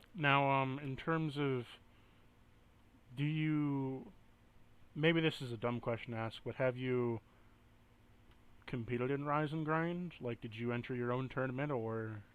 I wish, man. I really wish. I so badly wish. Like my friends were asking me like, "Are you gonna compete, bro? Are you gonna make top 8?" I'm like, dude, if I even have a minute of free time at Rise and Grind, that will be a fucking miracle. I mean, next year I would love to compete in it. You know, if we change a lot of like the structural aspect and staffing and whatnot. Maybe But you for this year, should it was genuinely impossible. maybe you should hold a special staff cup. That'd be sick. I'd love to do that. Just Oh I my would God, only love Steph. to do that. Wait, wait, just the wait, staff wait, wait, that wait. yeah. I need a record. I need a record here. Cact. Hmm? Can I be on the TO crew, please? Please? Sure. What's the TO crew? And just like a like you know like the crew battles like just like a crew of like Ah five yes. TOs Ah yeah. and we fight against like other crews. You should just do like a staff cup, just like a small staff cup of like, hey, here's a bonus or whatever. Throw it out there as a bonus. Yeah, no, yeah, we should have like some sort of like staff side Or events. That would be a fun thing to do. or I another. want to get Alvin involved I in it and think be like, so. there was I would love to. one. That'd be dope. There was one event I was watching back for it was for Smash 64, but I love it so much I wish they'd bring it back for modern Smash games. Um, it was a character randomizer cup. Yes, yep, You don't get to pick, just you get set with something. Do your best. See what happens. yep. And it'd be like Donkey Kong versus Diddy Kong. It's like this is not fair at all. I mean, Yeah. you'll almost never see that matchup ever. Which is sad. They will be a very fun like canon matchup, but alas. Now, how often do you guys play with your clients if you have time? Like, is there just like a few clients like stick out to you that you've like snatched up as friends? um Or is it always kind of remain professional, kind of, I'll play a match or two with you, but that's about it? Well, from so, oh, do you want to go first? sure, yeah. I mean, for me, it's mostly professional. Like, very rarely do I like hit them up outside of work hours to like play together. Okay. So, like, for me, a lot of who I work with, I do have to keep some professional pretenses with them, Mm-hmm. but for the most part, I will always try to make it seem like I'm more their friend than their unless I am actively working with them, Yeah. I will try to act as if I'm their friend. Like you'll hear me tell all my clients, "Hey bestie." Well, guess what? All those people who I say, "Hey bestie," they're the ones who pay me the most. I'm not like I'm 20 making six figures Shuck- because I treat people like shucking actual up. people. I'll put it bluntly, like it makes money. Because I'm a woman I'm a woman in this field where I have to act. Makes them feel I nice. yeah, you make them feel special. You're playing the card of the escort worker. Make them feel nice. They give you some extra cash. Pretty much, and it works. It really does. But on top of that, they wouldn't just do that. They wouldn't just throw money because I'm, quote unquote, pretty to look at or whatever you want to call it. You just smile. You smile. You do your job well, and then you make it worth their time and effort and money. Because again, I do charge a pretty penny. Now, But when I do actually sit down to play with them, like I think I'm required by my job to play with a couple of the people who are like our regular clients, just because like they're all really nice individuals and they are actual people, and they like to be treated as such. Yeah. Which is the big thing. Like you treat that's the same thing with top players. You treat them like a normal human being. Everything's vibing. now, my question to the both of you is: are you connected to any of your teams? Like, do you like secretly root for a team, or are you like, yeah, fucking do it, kill them all? I Yeah. think maybe region. Yeah, there's definitely like certain regions that I favor more than that I root for over others. or like certain players that I really like watching. For sure. Like I don't make it like super publicly known because otherwise people will get like egos and shit. Salty. But like salty, yeah, for sure. But like yeah, there's definitely a couple people that I'm like I would rather root for you over like others. Now, are you guys connected still to any of your teams that you've managed or whatever? That like they've gone up, kind of build themselves up a bit, and continued on doing well, and you kind of still stay in touch with? Depends. Some yes, some no, for various reasons really. It really depends. M, what about you? Um, I keep in touch with some of them. So if I to put it bluntly, if I again I won't name the company that I work with or that I worked with previously, um, but I actually left that company for about a year and then went back to them. Mm-hmm. Because I kept in touch with them, I actually got my first full-time job within the esports scene. Nice, nice. So, what are the pros and cons of your guys' job? Uh, Pros is I personally I get to travel everywhere. I get to meet a bunch of great people and I get to do my passion for a living. Cons, my personal life gets fucked because of it because like I barely have any free time and like it's extremely hard to fully disconnect from my job because like it gets mixed in like so much that like if I were to actually fully 100% disconnect from my work, I would have to basically like shut down social media. I would have to like completely ignore Smash and I would have to do so like I would basically have to go ghost for like a week or two or a month to really disconnect. So it's extremely difficult in that sense. So like the benefits are great, but like you have to make a lot of sacrifices to get to where you are, at least from my perspective. M, what about you? Pros and cons? Um, I guess some of the pros is, like I am very lucky that I'm able to make a full career off of this. Like, I'm 20 years old and buying a house because of the way that I've played my cards, which I wouldn't be able to do in any other career. And it's crazy to think that, especially because like my career sky like this is an industry where your start and your ability like you have such a large chance of exponential growth over such a short period of time. You could see yourself going from it really is a rags to riches story.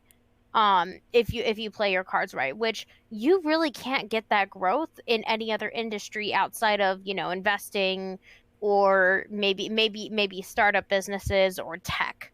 Um, some of the cons is the community is kind of ass sometimes. And I say that for a lot of communities. As someone who works directly with developers for tournaments, and specifically with corporate, I get treated like absolute shit. And the only thing that really does keep me coming back is the fact that, I have people who I care about still within the community. Like the only reason why I would have worked Rise and Grind is because CAGD asked me to. I wouldn't I wouldn't normally say yes because I don't want to put myself through any more issues than I've already had. Um, I'm but guessing. also, I hope you don't regret working for Rise and Grind. oh, not at all, in no way, shape, or form.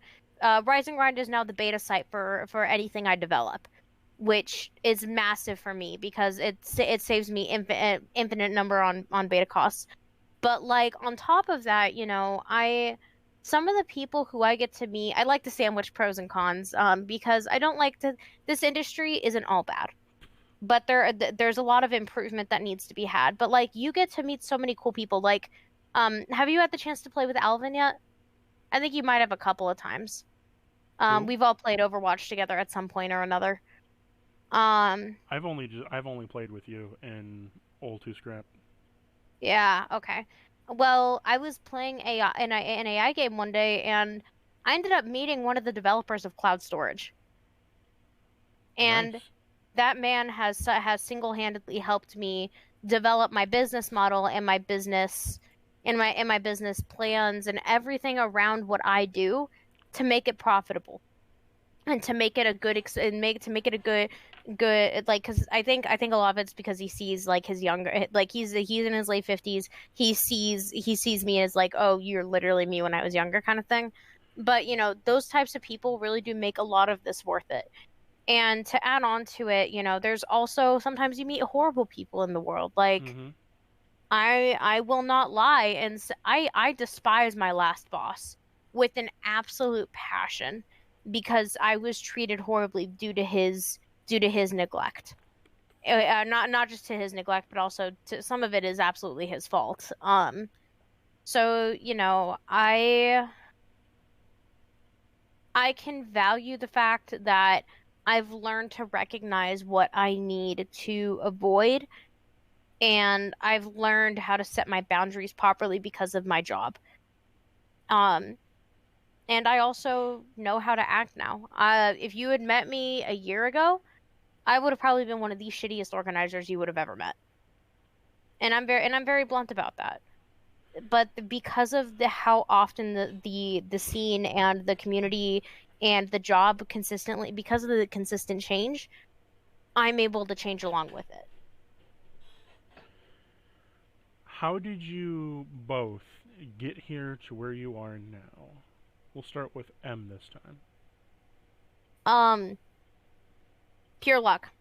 No joke, pure luck. I met the right person at the right time, and it just grew off from there. Again, as I said before, I was super shitty when I was like a year and a half ago. I was really bad at my job. Really, really bad. Um, but then, I was fortunate enough to reach out to CAGD and pester him for a good 6 months straight, being like, Yeah. hey, hey, hey, hey, hey, answer my messages. Hey, hop into a call. I have questions. Hey, I want your feedback. Um, but then, I found people who were willing to take a chance on me and people who finally listened to my ideas. But, there was also some aspects of, sometimes you have to go through a rough time in order to really grow. I had to be emotionally abused and treated like the absolute like an absolute piece of garbage and told just to suck it up whenever I was targeted for me to realize not only my value but really pushing forward, like saying, hey, you not only do you have value, you also have your own worth and your own path that you have to go down. And ever since I started really pushing that and exploring other options over the last 6 months, my career has grown from just being, oh, I'm an organizer who you can hire out, or I just work for this random company, to being able to say, I've worked with Riot, I've worked with Respawn, I've worked with all of these game devs and these top level players and these top level people, because you can see how driven I am. You won't know how much I've done. You'll never know how much I've done, but you will know my quality of work when you see it. And I think that the quality of work mixed with the drive, mixed with being lucky, is really what gets it. Because again, I've had people base their careers off of seeing my path, and they're like, "Oh, I can do that." I'm like, "No, you can't. You if you can get lucky, absolutely. But otherwise, do not try to replicate what I have done because it will not work twice," kind of thing. Fair enough. Yeah, and I'm so sorry. I'm very much so blunt about it because again, I No, you're I fine. hate I hate I hate misleading people on it. You're okay. Don't worry about it. What about you, Cact? Um, for me, I mean, for me, it was really taking the initiative on a lot of things and putting myself out there to the world and making myself like known to people. Um, one thing I've realized as an organizer is that like people won't give a shit about you until you give them a reason to give a shit about you. Um, like everyone hosts events, everyone tries to grow, everyone tries to make their own major and shit. But like there's already so many majors happening that people don't really have a reason to care about like a new major that's come up. And people don't really have a reason to look at new organizers because there's already so many that exist. So I really had to like almost force myself into people's vision and say, look, you have to give a shit about me now because I'm so big. You have to give a shit about me now because of the quality of work I do. You have to give a shit about me now because of like the new projects that I've developed.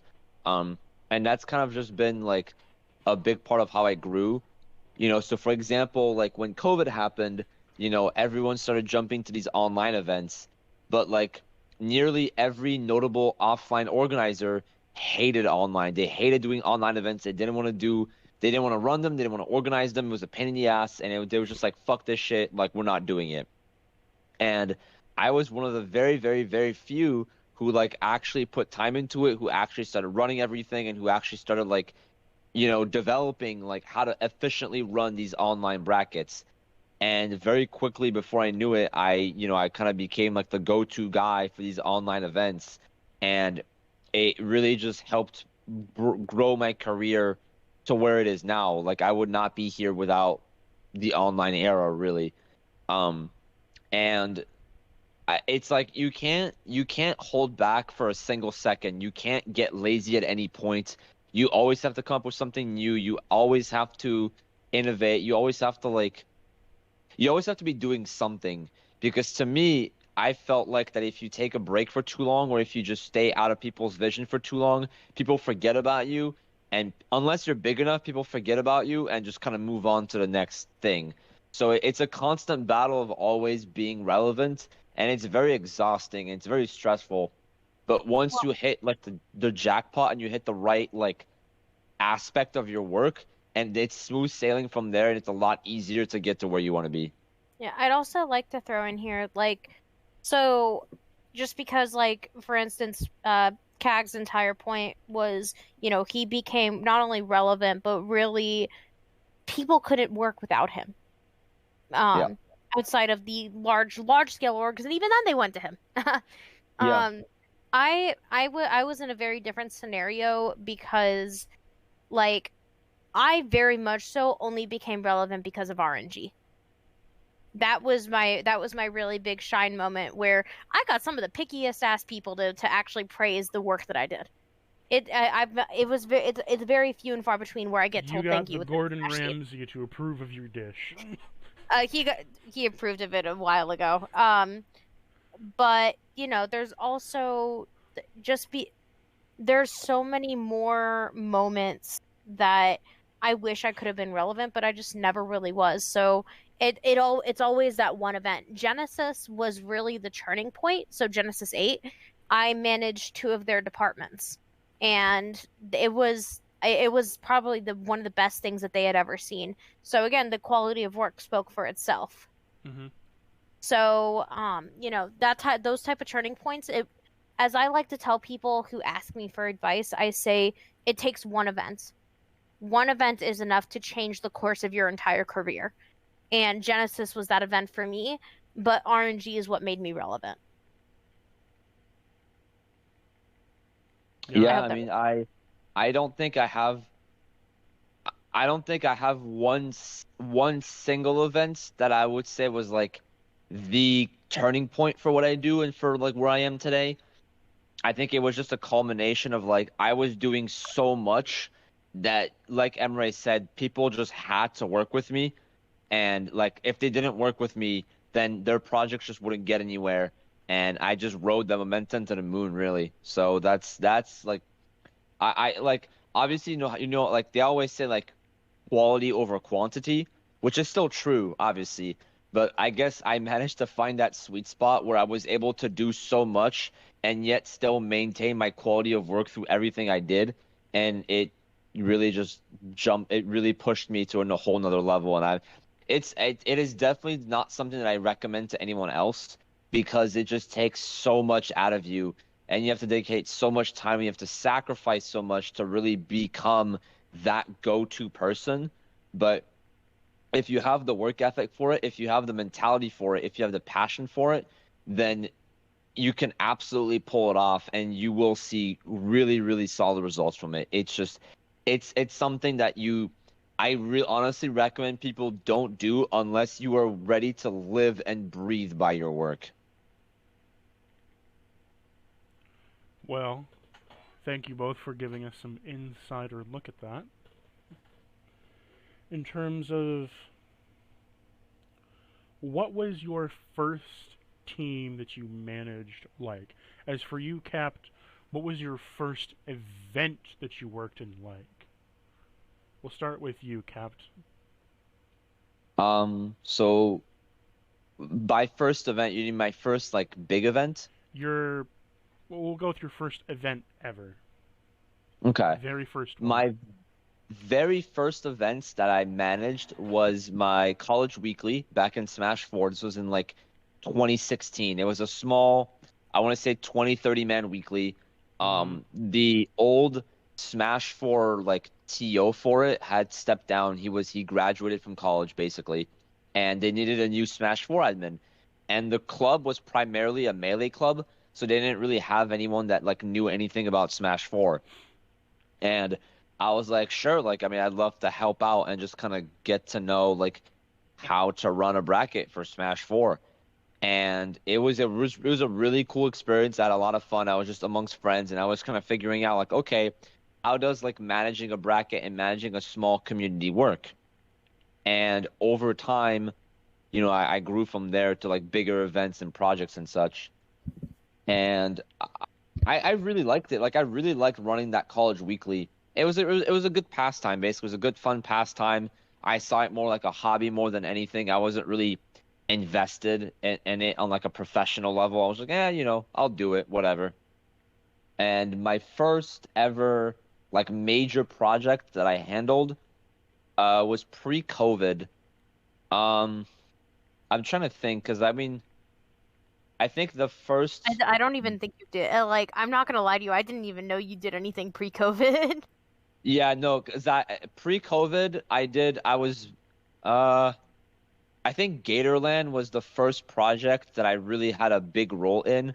Um, and it was this like Gatorland it's a college tournament. It's basically a college major where we have like it's like Ultimate Melee, Guilty Gear, Tekken, like a bunch of fighting games, and it's all free to enter. It's on UF campus in Gainesville, and it was like a 700 to 800 man event, and that was my first time really managing like scheduling, staffing, setups on like a bigger scale. And I think my first actual major tournaments that I worked on like at a real level, not just like running pools. I think the first one was Smash and Splash, if I'm not mistaken. It was That Smash and that still Splash. exists. Well, it doesn't exist anymore, but it was Smash and Splash 5. It was the one with Swiss Waterfall. I was one of the few people who ran pools, and I ran I think top 32 to top 8 was what I ran. Um, and as chaotic as Smash and Splash was, I really liked running brackets at a like on a major scale, and I was really happy to get to like see what it's like running at like this major event on this like such a like with so many like top players and shit. And I just fell in love with it, and I was like, this is what I want to do. I want to do this more often. Um, it was a really cool experience, and like I mean I wish that my first time running a major wasn't Smash and Splash and it was something else. But I'm very happy to have taken that first step back then. By the way, Smash and Splash is still going. No, it's not. No, no, So, no. isn't it? I was making Isn't a joke. I thought it is. Oh wait, Oh, no. okay. What? Oh wait, no. No, Yeah, it isn't. Riptide and Lowtide are the two that like replaced them. Yeah, Oh, yeah. I thought I saw something that was still going, and it was something unrelated. Whoopsie. No, I mean No. the old everyone except the main organizers of Smash and Splash moved on to create Riptide. Um, but um, Smash and Splash itself, like the OG, they tried to run it again and it just completely failed and they quietly killed it and left the community. So Gee, it just died. Very quiet yeah, death. it literally just quietly died. Like no one gives a fuck anymore. Any reason to it, or just like Uh, it was? there's a lot to it. I can probably pull up the tweets and the twit longs again.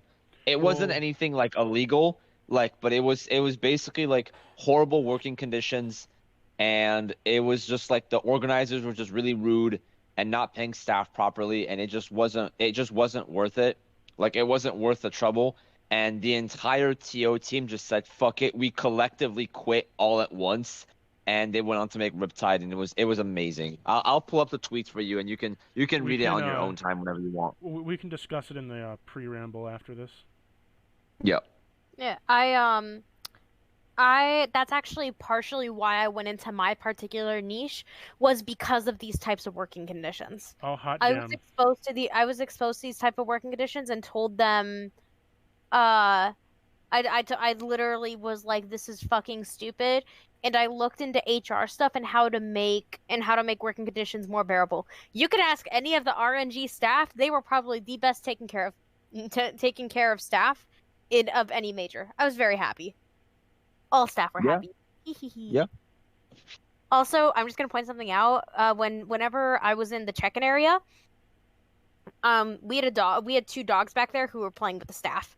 So again, best work environment ever. Doggos. The Doggo! best fluffernutters. Well, I trained my dog to be a therapy dog for players. So she's actually trained to help emotionally regulate. She actually helped Epic Gabriel, which was insane that she actually did something on that front. That's awesome. I love that for you. Yeah, well, no, we love that for Miss Ingrid. Also, I'll send a picture if you want to throw it up during the podcast, whatever you're gonna put it up on. Whenever we bring her up, I'll send you a couple of the pictures we got taken of her. I'll see what I can do for that. Now, what was it? So, we kind of already covered this, but how does one get to where you are right now? How does one become an esports consultant? I can start that. It takes so becoming an esports consultant, in my opinion, isn't something that you get promoted to. It's not something where you can say like you don't just like obviously you can get hired as a consultant, but it's not something that like you do one thing and you're a consultant, right? You can't just say like, "Oh, I'm a consultant now." It's something that you build up over time as you create more connections, as you amass knowledge, as you build up a portfolio. You basically if once you become a reference for people and once you can help direct and once you can help advise others on how to build their events and build their projects, that's when you basically that's when you start pivoting into consultancy. um because at the end of the day, like even though you're not the one making the final decision as a consultant, you're the one with the expertise and the experience and the knowledge of how to do it. And so if someone's in a pinch and they really need help on something, you're the one that's going to help them get out of shitty situations, and you're the one that's going to like basically tell them like what to do when they don't know what to do. So people have to be able to not only trust your judgment, but you have to be able to back up any of the advice and knowledge that you give. And so, like, when people say, like, oh, I want to become a consultant, I always tell them, like, don't think about becoming a consultant. Just focus on doing your job and growing in your career. And then down the road, if you want to start expanding your network of working with multiple people instead of staying in your own bubble, then you can think about going into consultancy and figuring out what aspect of consultancy you want to go into. But it's not just like so it's not just something like becoming a TO, becoming a commentator, becoming a top player. Like it's a very different type of job to get into. It's something you have to build towards, and eventually you can become recognized as a consultant. It's not something you just become overnight. Do you have anything to add, Em? Yeah, so you, Cactus, right? You really cannot just be promoted into that type of role.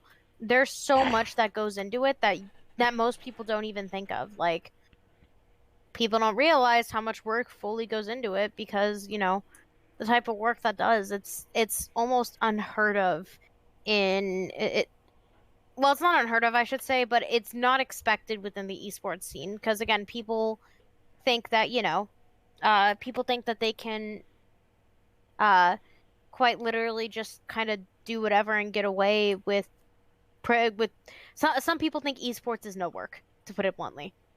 When the reality is, not only is it a lot more work, it's a lot more time, effort. They It's a think whole slew of they think things. it's like a Yu-Gi-Oh tournament. Show up with a deck, enter, continue. Yeah, pretty much. They don't actually put any thought behind the work with it. So, esports consultancy is such a different beast altogether that there's so much that you have to put together. There's so much that you have to do in order to really get to that point. My consultancy wasn't even a consultancy until very recently, but I had to because the information and the advice that I was giving was worth a lot of money. For every piece of advice that I gave these people, organizers, corporations, for every single piece of information that I gave them, they made thousands off of it. So, I I'm always a big fan of information ownership, because that's the reality. Is if you if you are the one coming up with development or whatever you want to call it, if you're the one coming up with it, it's your information essentially. It's your idea. It's Mm-hmm. your property.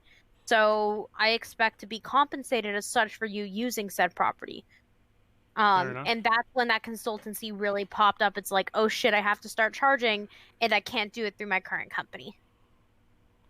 Now, for the final question, is your job seasonal?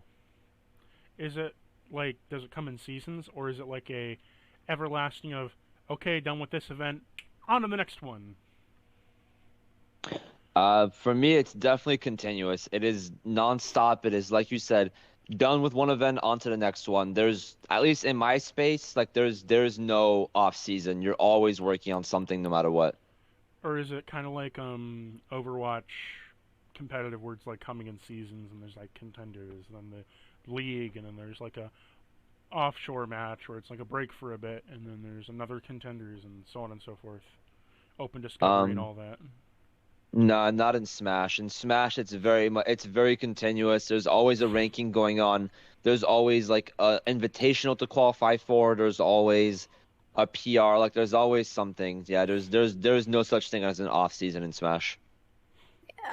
Same for me. The majority of the work that I do, for anything that does have a season, so like Overwatch League, for instance, with the seasons and the breaks that they have, I spend a lot of my time working on outside corporate activations for grassroots, corporate activations for employees, whatever it needs to happen for the communities to grow. That's what I do in those off times.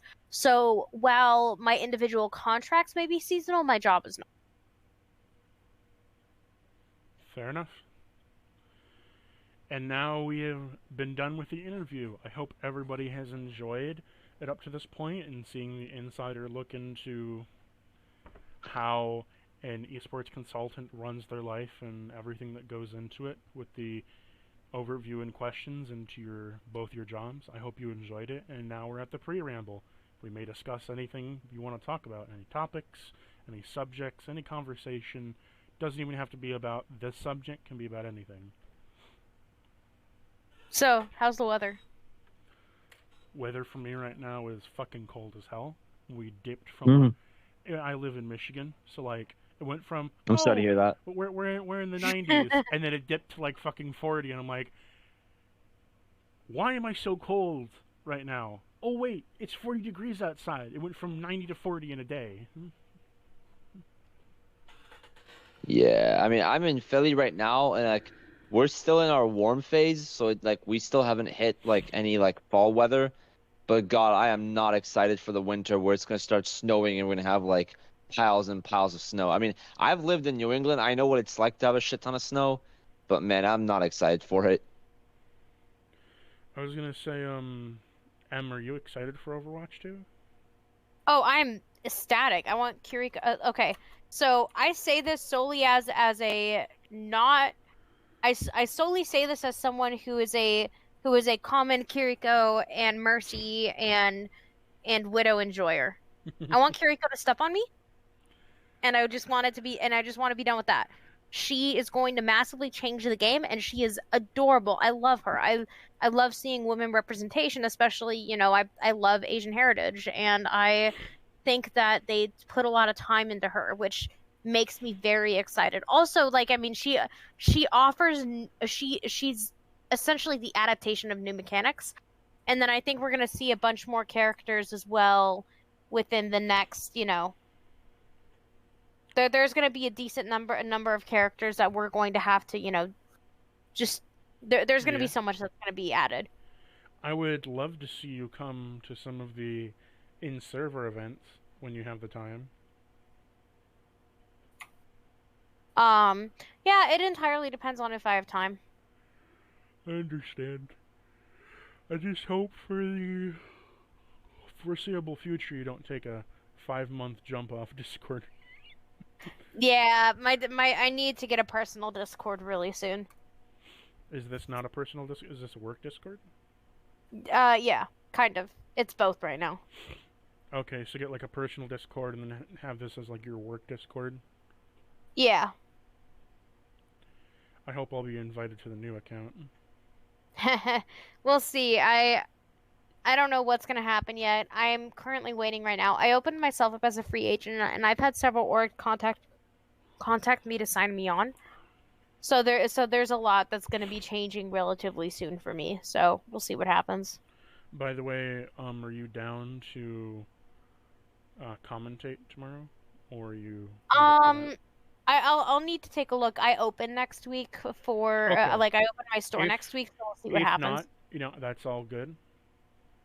All good. Yeah, and even then, I heard that Annie ended up taking second place for the other tournament, which I love. She demolished. Oh my god, she was. Her widow's great.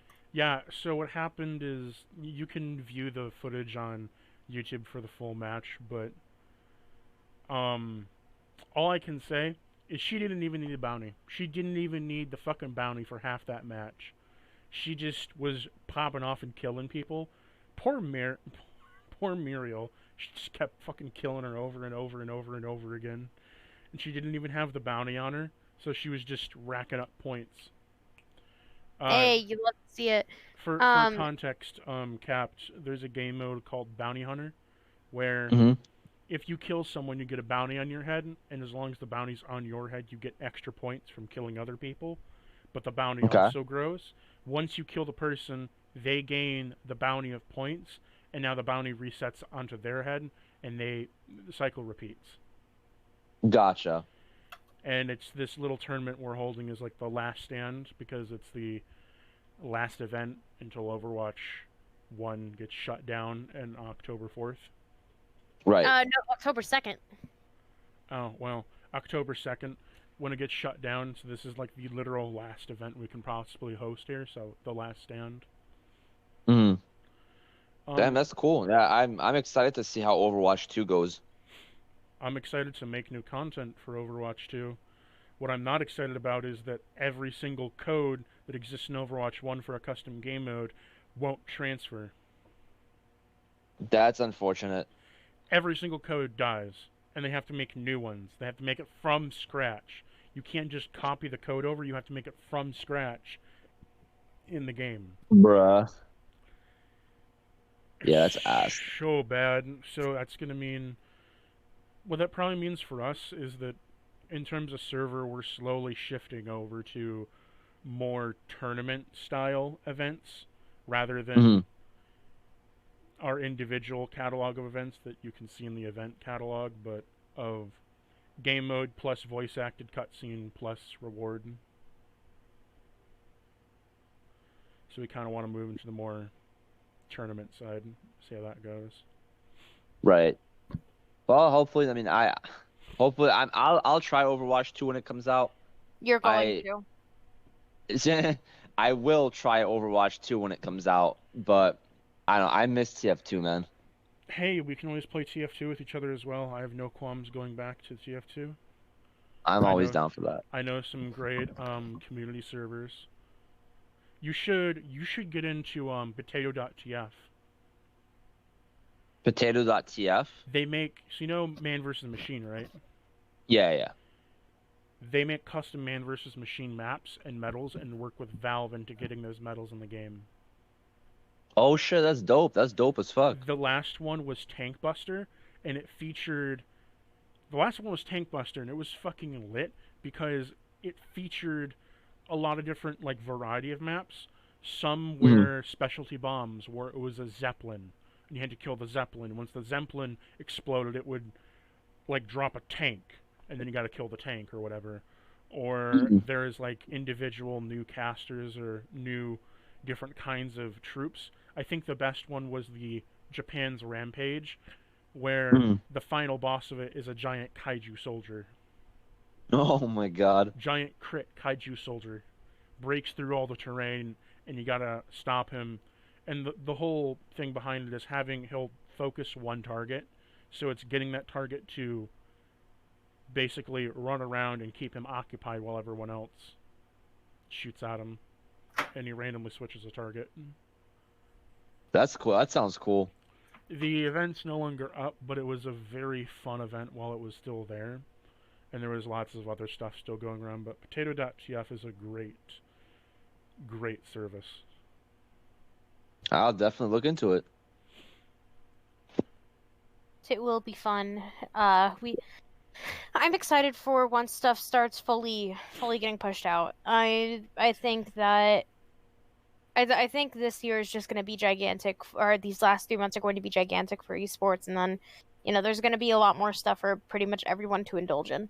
Slime Rancher 2 early access started up yesterday, and whoo boy, it's nice.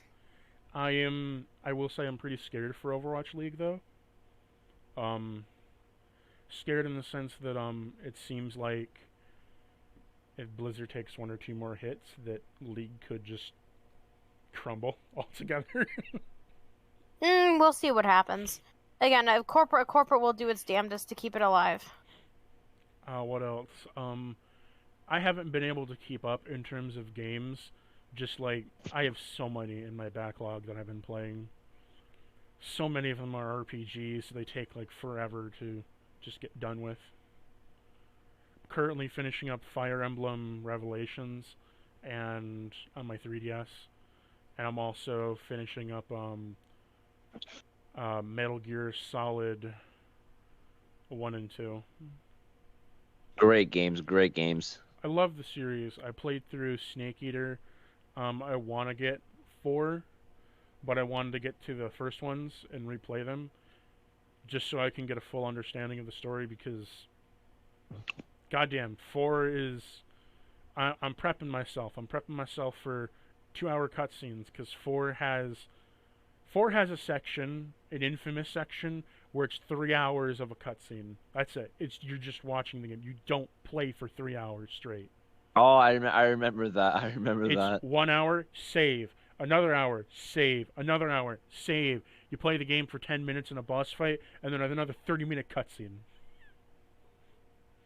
Yeah, I think, don't they give you like a warning of like, hey, long cutscenes incoming? No, they just said, hey, you should probably save before this. And that's your only warning. And then it's like, oh, you should save again, Snake, or whatever. And then, man, I've also been replaying Metal Gear Solid 5. I understand now why I put that game down. Very disappointing. Phantom pain. Yeah, pain. It it's an unfinished game. It just, a lot of it's missing. The bosses are atrocious. Yeah, well, at this point now, I think it really sucks. I'm unfortunately just a little bit too young to, put my time into some of the older games. It's all good. Yeah, well, anyways, I just took a peek at the time, and I want to talk about a couple things off the record. Okay. And I've got a meeting with Club Smash in a little bit. Okay. What do you want to talk about? Oh, wait, are we off the record? Or are we off recording now? We're on. Well, no, we've been off. No. This is pre-ramble right now. We can talk about whatever we want. If you want, we can end the recording right now. Yeah, I'd like to. Sorry, Okay. I also just noticed we've been doing this for 2.5 hours. Well, if everyone's good with that. You good, Caps? I'm cool with that. Okay. Yeah. Yeah. Thank you, everybody, for tuning in to Overtalk. I'll see you in the next one. Ta-ta.